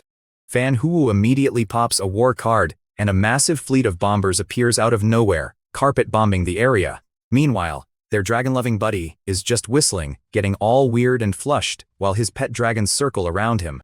I am telling you, man, absolute freak show. So get this, that witch Zhu Xingtu was flying around on a giant white paintbrush. She actually brought in dragons and bombers to blast a massive crater into the ground just to uncover a glowing white altar. She grabs the order card of peace, giving this dramatic speech about freeing the city. Real main character energy. Anyway, back to my actual life. I am walking through the Solomon City train exchange with Zhao Lin. The place looks like a mechanical graveyard, huge mountains of rusted train cars coughing out thick black smoke. We grab a seat, pop open the shopping screen, and it is an absolute joke. 100 train coins just for a basic locomotive. I mean, who has that kind of cash lying around? I am doing the math in my head, and I cannot even find a simple storage unit anywhere. I was not there for the cheap stuff. I pull out my shiny new judge medal and scan it on the screen. The system chimes, welcoming me as a third-level judge, and boom, special permissions unlocked. Suddenly I am looking at vine cars, animal breeding cars, even temperature-controlled ones. Still no storage units though, which tells you exactly how rare mine is. Zhao Lin tries scanning her medal, and absolutely nothing happens. She starts complaining about the prices, so I just toss her my medal to shut her up. Her eyes light up like a kid in a candy store, even though she still owes me cash. Then she gives me this sly look, asking if my VIP pass works at the trading hall for Firestone. I just laugh. Not a chance in hell. I tell her she is completely on her own for that one. Zhao Lin lets out this dramatic sigh, whining about wishing she could find a scalper selling Firestone. I just roll my eyes. If one guy sells and another buys, that ain't a scam, that is just business. I tune her out because I am staring at this massive train graveyard behind the exchange in Solomon's city. It is a total junk heap. After digging around, I spot a virtual sand table car for 10 train coins. It makes a 3D map of places you have explored. Basic, sure, but here is my math out loud. With my sublimation ability, I can probably juice this thing up to map everything automatically. If that works, 10 coins is an absolute steal. I slam the cash into the slot, and a heavy black unlock key drops onto the metal counter. One new train car ready to hitch up. Pretty straightforward, right? Now, you and I both know you cannot just sit around eating through your stash forever. So I drop another 5 coins on a breeding car for livestock. It is not fully automated, but whatever, I have Wall-E for the dirty chores. 15 coins down and I am feeling great. We turn to leave, but then this absolute meltdown kicks off inside the exchange. Some scruffy dude is screaming at a clerk, crying that they only gave him 10 coins for his train back in the day, and now it costs 100 to buy it back. The clerk looks at him like he is actual garbage. See, if you quit being a conductor here, locals treat you like a total failure. The guy completely snaps. He grabs the clerk by the collar, whips out a cheap fruit knife, and demands his train head back. The clerk does not even flinch. The clerk calls the guy a clown right before security tackles him. But that is just the opening act. Outside, a massive mob of washed-up conductors is gathering. I know exactly why. Xu Xingtu must have snagged that order card, meaning the weird peace aura keeping the city quiet just evaporated. All these broke ex-conductors are waking up, realizing they would rather risk dying in the wasteland than starve in the gutters here. The trading hall manager is sweating bullets, screaming for backup that is not coming. They barely have guards since nobody ever riots here. Now it is just a few guys with guns against a literal sea of desperate people with zero left to lose. The mob notices the city inspectors are a total no-show. Things are about to get incredibly ugly, and I am right in the middle of it. A glass bottle smashes through the window. Someone threw a Molotov cocktail. The flames hit the floor, and that is all the spark the crowd needs. They storm the building, trampling guards, smashing and grabbing everything. Zhao Lin ducks behind me, terrified. These guys know a basic train head will not keep them alive out there, so they target anyone with gear. Naturally, my lucky self becomes a target. Some idiot blocks my path, screaming for the keys I just bought. I do not even blink. I just raise my gun and drop him with one clean shot. Bang. I snap my fingers, and my demon raven swoops down, ripping a blood-stained coin out of his chest before returning to my shoulder. 1 coin. Poor bastard. But I look around at the screaming mob surrounding us. That is a whole lot of walking bank accounts. I hold my ground and start dropping them. Every bullet finds a greedy idiot. My demon raven is having a feast, flying back with bloody coins. 12 bodies later, I am up 16 coins. I gotta tell you, looting really is the best side hustle out here. I wave a hand in front of Zhao Lin's pale face. She is not mad I shot them, just grossed out by the bird eating hearts. She asks what kind of person I think she is. An incredibly unlucky one, I say straight up. She sighs, apologizing for bringing her bad luck to our shopping trip. I take a bite of fruit and tell her to pay me extra coins next time to make up for it. We hike back through a city tearing itself apart. Still 0 cops. By the time we hit the station, the green elves are packing up, and Menlogina's wrecked train is finally looking decent. Picture this. Her mask was totally busted, so she had this purple veil draped over her face instead. She spots us coming back, gives this little smile, and asks how crazy it is out there. I tell her it's a madhouse. The order card definitely got swiped. Zhao Lin, playing it cool, casually wanders off so she ain't eavesdropping. Gina laughs and tells me the charlatan Zhu Jingtu already hit her up. Apparently, Zhu is getting hunted by this short Grand Inquisitor named Shaya. I instantly think of Zhao Ji. Gina pours me some bizarre tea from a tree she actually dug up and transplanted. I take a sip, weird taste, honestly, and tell her about the ex-conductors fighting over trains in the exchange. She just smiles, like they're all dead meat anyway, pointing out how hypocritical the city bosses are for making people abandon their trains. She's running her finger around the rim of her teacup, sounding real cynical. She lays it out for me. Giving up your train is a sucker's move. Only guys terrified of the wasteland actually do it. The city elites? No way. They hold on to their trains and just rig the system so they never have to leave. It hits me then, lining up exactly with what Zhao Si told me. I do the math in my head. If those rioters are doomed either way, Then Zhu Xingtu stealing that order plate is about one thing: hoarding the sequence for her shady organization.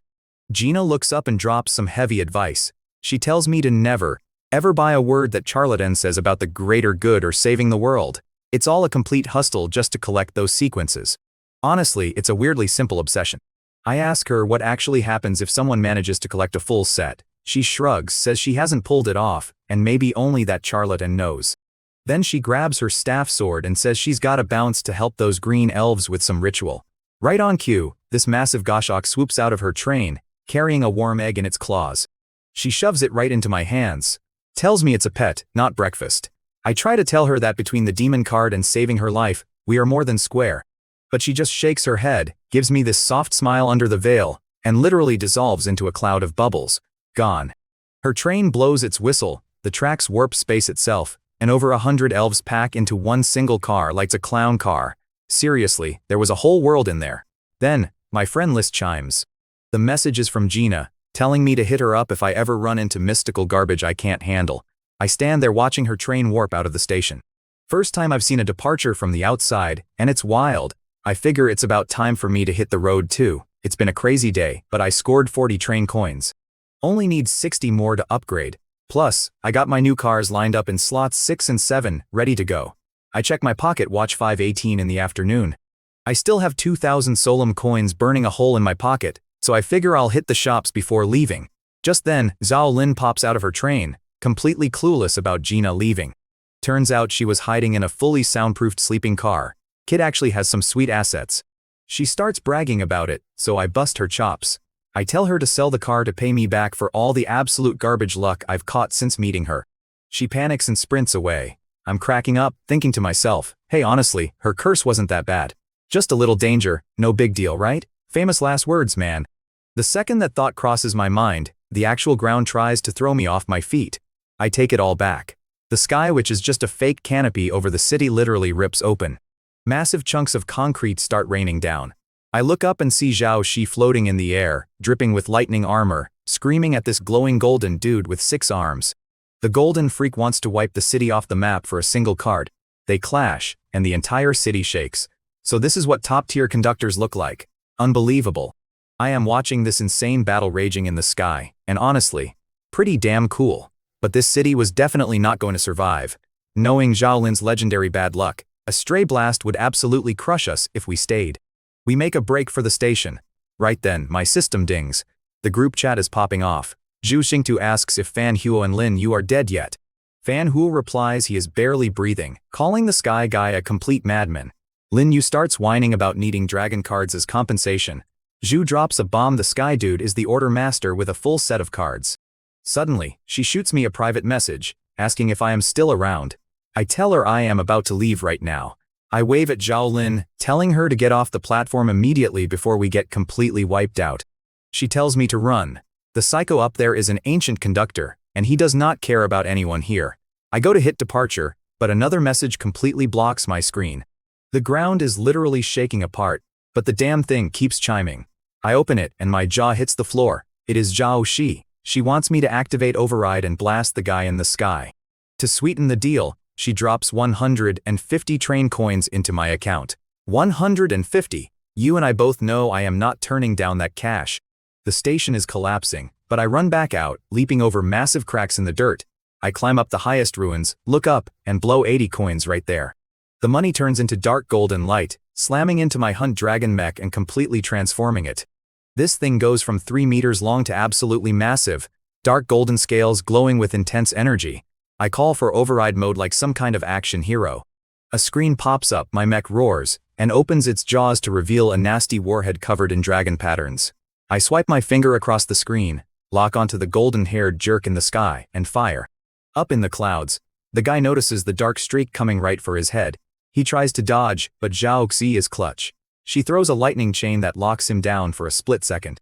That is all I needed. The warhead hits, and everything in the city goes completely dead silent. Perfectly quiet, like someone hit pause on the universe itself. Then, time snaps back. A brilliant black hole rips open, violently sucking everything in the sky straight into the void in a matter of seconds. So earlier, I fired this ridiculous override warhead from the dragon mech. The bullet hits this guy, and space just warps into a massive blender. Buildings, rocks, everything twisting up. When the dust clears, the guy is still standing there, but he is missing a huge chunk of his chest. He drops some edgy line about the city not deserving order, and just vanishes. Zhao Xi is down there, coughing up blood, barely standing, thinking she is the lucky one. She sends me a message thanking me for the save. What she did not know was that I had already teleported out of the city, and was laying in bed playing dead. Firing that bullet drained every single drop of my physical and mental energy. I was totally cooked. I was laying there thinking, sure, that black hole power was incredible, but earning this cash was brutal. Then I see her message. I tell her straight up, I took the money, so I did the job. She actually laughs, which probably terrified her little tribunal goons. She tells me I can keep the rest of the train coins as payment, and mentions sending me something to fix my busted brain. Now, you know me, I am not gonna pass up a chance to hustle. I typed back acting like I was on death's door, begging for a little extra juice cause my mind was about to snap. The guilt trip worked perfectly. An email dings, and she sends over a level 6 mental energy recovery potion. That is the good stuff, man. I was pumped. Getting a free level 6 potion. That thing would sell for a small fortune on the black market. I killed the chat before she could change her mind, stared at the ceiling, and instantly passed out. Woke up the next day at almost noon. Wally, my robot buddy, brought over my reheated breakfast and this icy fruit slush that finally woke my brain up. I tossed this goshawk egg at him and told him to go hatch it. He just stared at me, so I had to knock on his metal head and tell him to put it in the breeding car, not sit on it like a chicken. Then came the best part, counting the loot. 150 coins from Zhao Xi, minus 80 for the bullet, plus my leftovers and daily bonus. A clean 115 coins, not bad at all. I felt good about grabbing the next upgrades. I also had this demon card called Arrogance. The description was vague, but testing it proved it completely blocks anyone from probing my stats. The second ability is even wilder. I activate it, and suddenly I get this insane bird's eye view. I am inside the train, but I can see the wilderness like a god looking down. I also bought 2 special cars from the exchange ready for ascension. I headed to the 6th car. Wally, my robot buddy, was acting like a proud mother hen after setting a goshawk egg in the straw. I touched the wall and watched a blue light swallow the room. My mental energy dropped from 130 to 100. The car morphed into an automated livestock setup. It cuts food needs in half, cleans itself, and is completely soundproof. Picture this. I got these crazy mechanical arms dropping down in my carriage, glowing warm, literally babysitting that giant eagle egg like a sci-fi incubator. Good thing I crafted that generator blueprint back in the day, right? Anyway, I head back to carriage 7. It's just a massive blank sand table. I figure, let's see what happens. I hit my sublimate skill. Boom, my spiritual energy gets chopped in half, 100 down to 50. The whole sand table just turns into a fusion module for advanced reconnaissance. I didn't even know carriages could do that. I slam that bad boy into my first carriage, the temperature-controlled one, and synchronize it. The space inside literally doubles. A virtual map pops up on the wall, and I'm standing there with twice the legroom. Man, I'm loving this upgrade. So I pull up the camera view. Get this, the train looks exactly the same size on the exterior. It's literally compressed spatial geometry, meaning my bedroom just got a massive upgrade. I got about an hour to kill, so I pop open the chat. First up is Zhao Lin. She actually kept her word, sold some scrap, and sent me 5 train coins.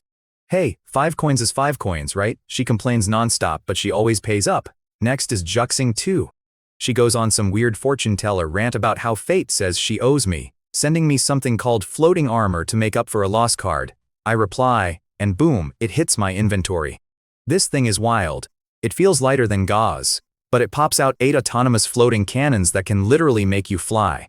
Way better than my crusty old bulletproof vest that was about to get me killed. So this new gun didn't hit like ebony wood, but it was easily a solid level 2 firearm. Honestly, I didn't care about the damage. I wanted to test the defensive perks, but that had to wait. I was too busy hustling Zhao Xi in my messages, managing to finesse 3 free bottles of her level 6 spiritual recovery potion. Hey, free stuff is the best stuff, right? Noon 30 rolls around, and the fork in the road of fate kicks in. The system prompts pop up. Option 1 is Kiangsing Station, a public trading spot. Option 2, some goblin siege garbage. Kiangsing Station, huh? Instantly, I picture that creepy, twisted face of the smiling guy. Station 14 already. Time flies when you are fighting for your life. I could have gone for the goblin fight, but I made that guy a promise, and I do not flake. I locked in Station 1. The system tells me to sit tight, warning that every other conductor in the sector will start heading there at 1 o'clock. The system hits me with a bonus. I get to leave for Kiangsing Station 30 minutes early. I am doing the math in my head. My train is already leagues faster than these other clowns, and now I get a half-hour head start? I don't even need to burn acceleration bullets. By the time 1 o'clock hits and the global broadcast starts explaining the rules to everyone whining in the chat, I am already pulling in. The whistle blows. Same old station. No danger detected. Right outside my doors, there he is, the guide with the smiling mask and that giant scythe, politely knocking with a white glove. I open the doors, and the guy literally freezes. I give him a look and say, "Long time no see, buddy." He shakes off the shock, does his little polite bow, and tells me I am the first to arrive again. I just laugh as I step off the train. I tell him, "Look, if I was first last time, it would be pretty embarrassing if I let someone beat me today, wouldn't it?" I tell him straight up, I am here to fulfill our agreement. Even behind the mask, I can see him shaking. He lets out this hollow laugh, telling me to forget it. He reaches up with a skeletal hand and pulls the mask off. Listen to me, this was messed up. He had no face. Just a single, massive eye right in the center of his head. He claims the curse got worse, that only high-tier gear could end him, and I just don't have it yet. He puts the mask back on, bowing, and turns to lead me to the shop. I don't move an inch. I just look at him and ask, "What if I told you I can release you right now?" He freezes, black smoke pouring off him, insisting I must be joking. I just snap my fingers, and my hunt dragon materializes. Even in its base form, it clocks in at level 10. The guy is trembling so hard his bones are rattling, stammering about how impossible it is for me to pack heat this heavy. I shrug and tell him nothing is impossible. A level 10 weapon is enough, right? He nods, dropping more of those weird black tears onto the pavement. He starts rambling about how he is finally going to be freed from this prison. The guy used to be human, and he just wants out. Trying to keep his cool, he points to the hall and says he's going to rig the inventory to offer me the best item in the station. He grabs my arm with his bony claw, literally dragging me toward the shop because he is that eager to die. I tell him to hold his horses. I ask him, if I somehow got you out of this station alive, what happens to the curse? He says the station is the curse, so leaving breaks it, but insists it is totally impossible. I yank my arm back. I tell him, hypothetically, what if I shoot you into the endless wasteland? I had this banishment ability on my anchorer card that dumps a target randomly in the waste. Honestly, it was the best loophole I could think of. I figured, as messed up as his body was, living was still better than checking out permanently. He starts panicking, calling my idea absolute blasphemy against the divine. Yeah, maybe. I pull out a pale fruit from my stash and toss it right at him. I tell him the choice is his. Take a chance and maybe survive, or take a blast from the dragon and get your final release. I leave it up to him, but demand we hit the shop first. I stroll over to the doors and wait for him to open up. He nods, asks if I actually have enough train coins for the good stuff. I do the math with javelin's extra 5, I am sitting on 115. I tell him I am loaded. The guy slips into a dark side room. When he comes back, his body is even more twisted, black smoke pouring off him like he is in absolute agony just from rigging the system. He stammers that the item is in the back, leaning heavily on his massive scythe just to stay upright. So I am tracing my steps back to where I got that great compassion Gatling gun, right? But this time, I look in the glass case, and there is just one single thing sitting there. I am staring at it, thinking, wait a minute. I actually said out loud, no way is that a piece of the blasphemy card. I touch the glass, and boom, the specs pop up. 60 train coins. The station literally warns me not to buy it. But then my own system overrides the text. It tells me this thing is hated by the gods, completely cursed, and somehow, that poor guide kept it safe through sheer willpower. 1 out of 3 pieces. I could not believe it. The smiling man actually swapped this in for me. I figured he would leave me something decent, but the blasphemy card, that is just absolute insanity. You and I both know the system does not play nice, but it talked about the gods like they were just oversized subway rats. No respect at all. That made me realize the train system is way above these so-called gods. It also meant my anchor card could actually bust the smiling man out of his immortal prison. 60 train coins was the max this station could charge, and they clearly did not want me touching this thing. Luckily, I had exactly 60 coins on me. Funny how the math works out, right? I fed the coins into the slot without a second thought. The glass case started screaming, literally howling, before it just completely exploded. A massive hurricane of shattered glass and gold light ripped through the room, turning into flying blades aimed right at my head. The station was furious. Every single piece of that glass stopped dead about 10 feet away from me. My floating armor threw up an invisible wall, taking hits that would punch right through a brick wall. Have to hand it to that hustler Juxing too. He actually sold me something decent for once. I crunched over the broken glass in my boots and grabbed the card piece. That is 2/3 down now. My heart was practically hammering out of my chest. I stepped back out into the hall, and man, the smiling man was just a mess on the floor. His mask was off, crying these thick black tears. He literally tore a gash in his own face, just to beg me to either save him or kill him. I just looked at him and said, "Alright, I got you." I spun the dark gold card over my hand. The second I did, black sludge flooded the place. I tossed 3 train coins to my patrol dragon, kicking it straight into full guardian mode. A massive red and white energy shield flared up, completely blocking out that nasty black sludge. The patrol dragon let out a mechanical roar that rattled my teeth. As long as that big guy was there, I was physically untouchable, even if my spirit was taking a hit. I called out to my anchor card. It burned up the 3 anchors I had planted earlier, and a gigantic wheel of light crashed down right over the smiling man. You could literally see the curse breaking. I yelled out the banishment command. His gross black tears suddenly ran clear as water. He looked up at me, yelled something epic about me becoming the greatest conductor ever, and then bam, he completely vanished. Finally free. I hopped onto the dragon's head, told it we should probably bounce, and we shot into the air. My train was sitting pretty on the tracks, totally safe inside that wealth barrier I had bought earlier. That 20 coin upgrade was finally paying off big time. The dragon flew over the train, pushing that toxic black water even further back. I leaped over to the locomotive, threw the door open, and yelled to depart the station. But the second the engine roared to life, that black water went absolutely insane. It pulled itself up into this colossal liquid giant, completely blocking our exit. It swung a fist the size of an apartment building right at us. The dragon took the hit, but we had to punch straight through this guy to leave. I flicked 2 train coins into the air. One turned into an acceleration bullet, and the other triggered my doomsday drill. Finally getting to use my level 4 train reward. Just to make a clean path, I chucked my thunder spear right into the giant's chest, blowing a massive hole through the sludge. The dark gold drill locked onto the front of the train, and it was go time. You and I have both been in tight spots, but this was next level. I fire up the drill, and the acceleration kicks in. We go from 120 kilometers an hour straight to 360 in a blink. The train cores right through that mountain-sized blackwater giant like an apple. I recall my patrol dragon, and we burst into the void, leaving that roaring freak behind. Then, the system chime goes off. The broadcast announces that the transit station is completely erased from existence. Gone. Just like that. Get this, to apologize, the system hands out 5 train coins to every conductor in the sector. I can only imagine some poor guy out there, clutching his hard-earned savings, totally confused, staring at empty space where he planned to buy train upgrades.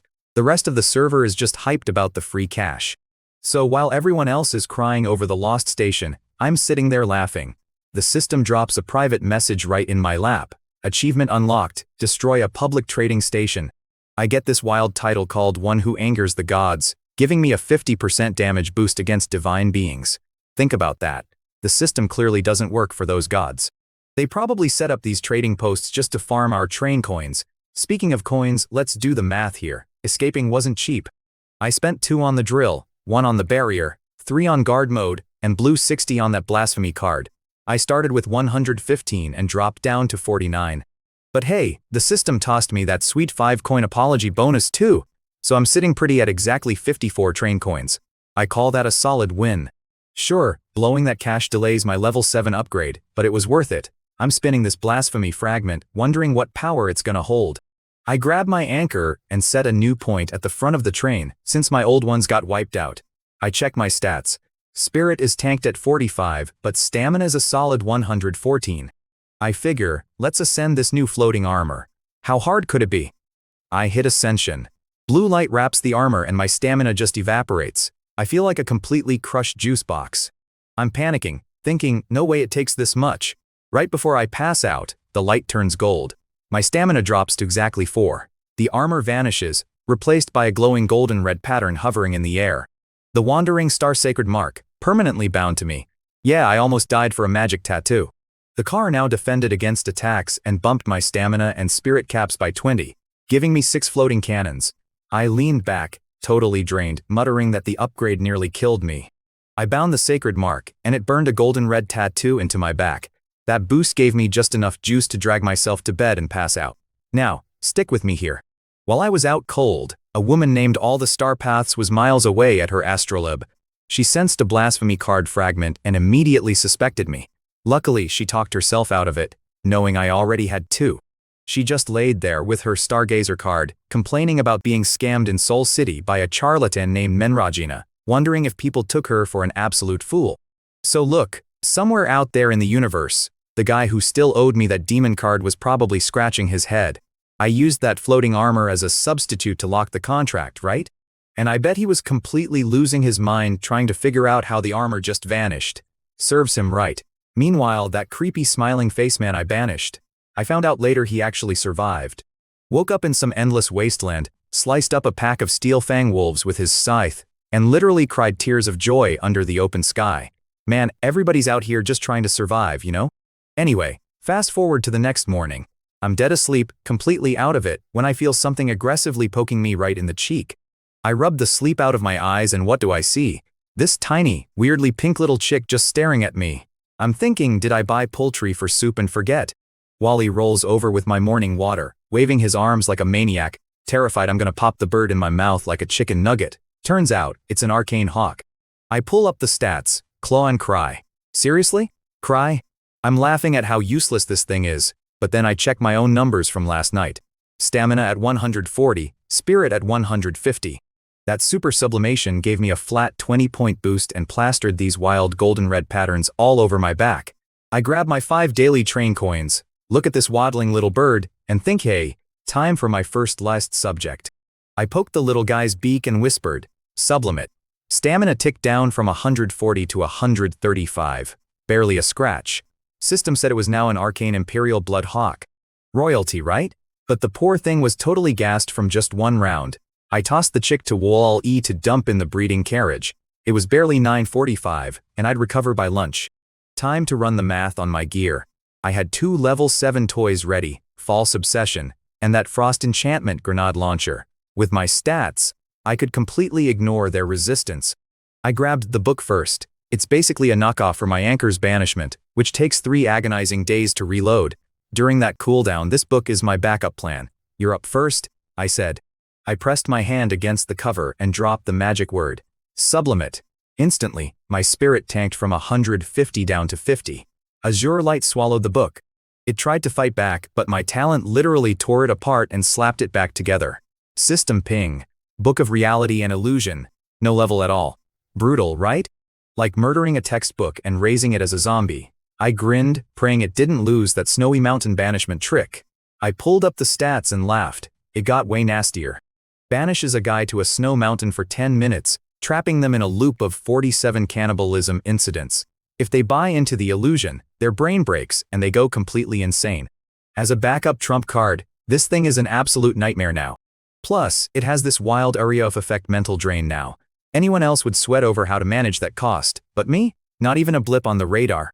Better yet, the system let me shove it into my armament space, freeing up a backpack slot. Score 1 for inventory management. I hauled out the grenade launcher next, praying this would fix my ammo problem. Sublimate. I burned physical energy, this time dropped from 139 straight down to 39. Blue light wrapped the barrels. Forced evolution doesn't take no for an answer. Boom. 6-wheel ice pulse beam cannon. It runs on a 36-round electric magazine now, but still shoots physical freeze grenades. And again, no level whatsoever. I'm starting to think my talent just straight up deletes item levels entirely. The missing levels don't matter anyway. My demon card, the dragon card, even that floating armor tattoo, no levels, but they hit like freight trains. I'm calling it ultimate sublimation. But here's the problem, the new cannon needs electricity. Between the patrol dragon and this thing, my generator is gonna blow a gasket. I ran the numbers. I only had 59 train coins. Not quite the 100 I needed to upgrade the train. Hit the black market? Nah, I'll wait. I strapped the new beam cannon onto the alert sentinel instead. That little guy is only level 5, but he's packing 5 heavy weapons now, including the Great Compassion machine gun. He might be low level on paper, but load him up with top tier gear, and he's absolutely my most reliable heavy hitter. I stood by the window, patting the wall of my train. The sunny doll called for thunder showers, and the sky looked like bruised iron. You and I both know how terrifying that endless horizon used to be, right? Honestly, I don't feel that dread anymore. I grabbed a white sen fruit and wondered if that smiley face freak was surviving the wilderness. Not my problem. By 12:30, Wall-E nudged me awake from a nap with some warm water. Thanks, buddy. Time to hit the station, I muttered. The system flashed. The fork in the road of fate was up. Option 1. Smafa Fortress Recapture Camp, a level 7 cooperative. Option 2. Floating Sky City, a level 7 hunt. Smafa. Why did that sound familiar? Oh right, that Goblin siege station I skipped a while back. Last time it was a defense mission, now it's a recapture camp. Gotta be a linear storyline. I had this gut feeling that ignoring the goblins again would just make them stronger. Locking in option 1, I said. Plus, it's a cooperative station. You need to be at least a level 6 conductor to even enter. I wanted to see what kind of heavy hitters were out there. Thunder cracked, and my train smashed through the rain into Station 15. It was just a junky wooden fort, with another train pulling up right next to me. The system timer popped up with 15 hours on the clock. Then, I saw the most ridiculous hint at the bottom of the screen. This station, not dangerous for you. I actually laughed out loud. Not dangerous for me. Oh man, that just guarantees it's gonna be an absolute bloodbath for everyone else. You and I both know the real money isn't in mission rewards, so I flick a train coin onto Wally's metal head and send him out into the drizzle to hunt for treasure. Now I look out the window, and there's a crowd of locals just gawking at my train and the one parked next to me. Some brave guy taps the glass, asking if we're the adventurers here to help. I'm not walking blindly into that mess. I snap my fingers, summon my Pride Demon card, and boom, I get this insane bird's eye view of the whole station. I scan the other train, and spot 3 custom carriages. Looking closer, I see the other conductor literally staring right back at my train with a pair of binoculars. Trust nobody in this crazy place, man. We're both just waiting for the other guy to blink first. The locals are standing around confused since neither of us is moving. I finally pop my umbrella and step out. The other guy sighs in relief, throws on a raincoat, and joins me. Next thing I know, a knight straight out of a Renaissance fair escorts us into a massive to meet Princess Grant Winnie. She gives this whole sob story about goblins taking her fortress, tossing 40 train coins on the table that she used to summon us. She's giving this fiery speech, but my system flags something hilarious. Her speech is literally a mind control skill. Luckily, my spirit is at 150, making me totally immune. I look over at the other train conductor though. Poor idiot is completely under her spell, ready to lay down his life for a princess he just met 5 minutes ago. Look, judging by the hopelessly heroic look on this guy's face, he fell hard for the princess's inspiration trick. Let's do the math here. 2 train conductors against 2 level 7 goblin bosses. A regular level 6 guy fighting both is absolute suicide. This dude opens his mouth, but I cut him right off. I tell the princess for 40 coins, we'll absolutely take out the trash for you. I was not letting this brainwashed idiot screw up my payday. She hands over the cash, looking shocked her little mind trick failed on me. I grab the pouch and step out into the cold rain. The other conductor chases after me, totally panicking. He starts stammering that we need to share our stats and gear, freaking out because the station warning said extreme danger. Yeah, buddy, I know how to read. He says his name is Qin Qiang, level 7. Extreme danger? I check my own hint. A level 7 guy might be sweating bullets, but I'm playing a different game. I just flash my Solon City Tribunal medal at him. The dude practically shrinks, stammering apologies and backing away like I'm radioactive. I didn't want to bully him, but the guy wouldn't shut up. The knights walk us to the Kazmafa fortress, and it's a straight-up meat grinder. Bodies everywhere. What stops me dead is a massive, freakish fist print smashed deep in the stone wall. A knight says the goblin hero punched right through it. A level 7 monster with that much power. It's like getting hit by a thunder spear. Qin Qiang goes totally pale, forgets he's scared of me and scurries back over, calling me Tribunal Sir. I turn around. He begs for a private word. Honestly, I'm curious what this clown wants, so I tell the knights to wait. We step aside, and his heroic act is completely gone, replaced by a greasy smile.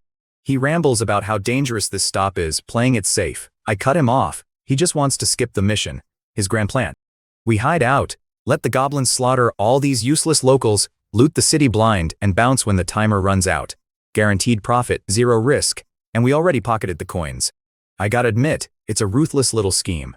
A coward like this made it to level 7, or maybe that's exactly why he's survived this long. I look him dead in the eye and ask how many years he's been in this world. He blinks, caught off guard, and mutters that it's been 6 years. You and I know 6 years to hit level 7 is painfully slow, but maybe that's normal here. I tell him to forget it and walk back toward the knights. Halfway there I stop. I tell him I'm killing the goblins, and since he's benching himself, he gets 0 cut of the 40 coins. He grumbles but agrees. I tell him he can play scavenger, but I want 2/3 of his loot. He starts to argue, but my ebony wood gun is already out, muzzle pointed right between his eyes. I tell him he's free to disagree. His legs practically turn to jelly. He frantically agrees, but then asks for one small favor. He wants Princess Winnie as his slave. A slave? My brow furrows. I ask what the hell he means by that. He just shrugs, saying she would die without us anyway, so she might as well become his property. I shut him up right there. It was obvious he saw the locals as just lines of code. He probably only wanted the princess for her buff. I don't say a word, just rejoin the knights. Qin Qiang trails behind, whipping out a green snakeskin bag and snatching up everything. Gold, weapons, literally ripping food from kids' hands. The bag stretches and swallows it all, a classic storage artifact. A knight looks at me, disgusted, asking about my friend. I ignore him and ask if we're close. He nods, pointing forward. It isn't a battlefield, it's a slaughterhouse. A towering black goblin in leather armor is tearing humans apart. We catch its eye. It grins, teeth dripping with gore, and casually crushes a knight's skull like a grape. The guard beside me stammers in terror. The goblin hero is already here.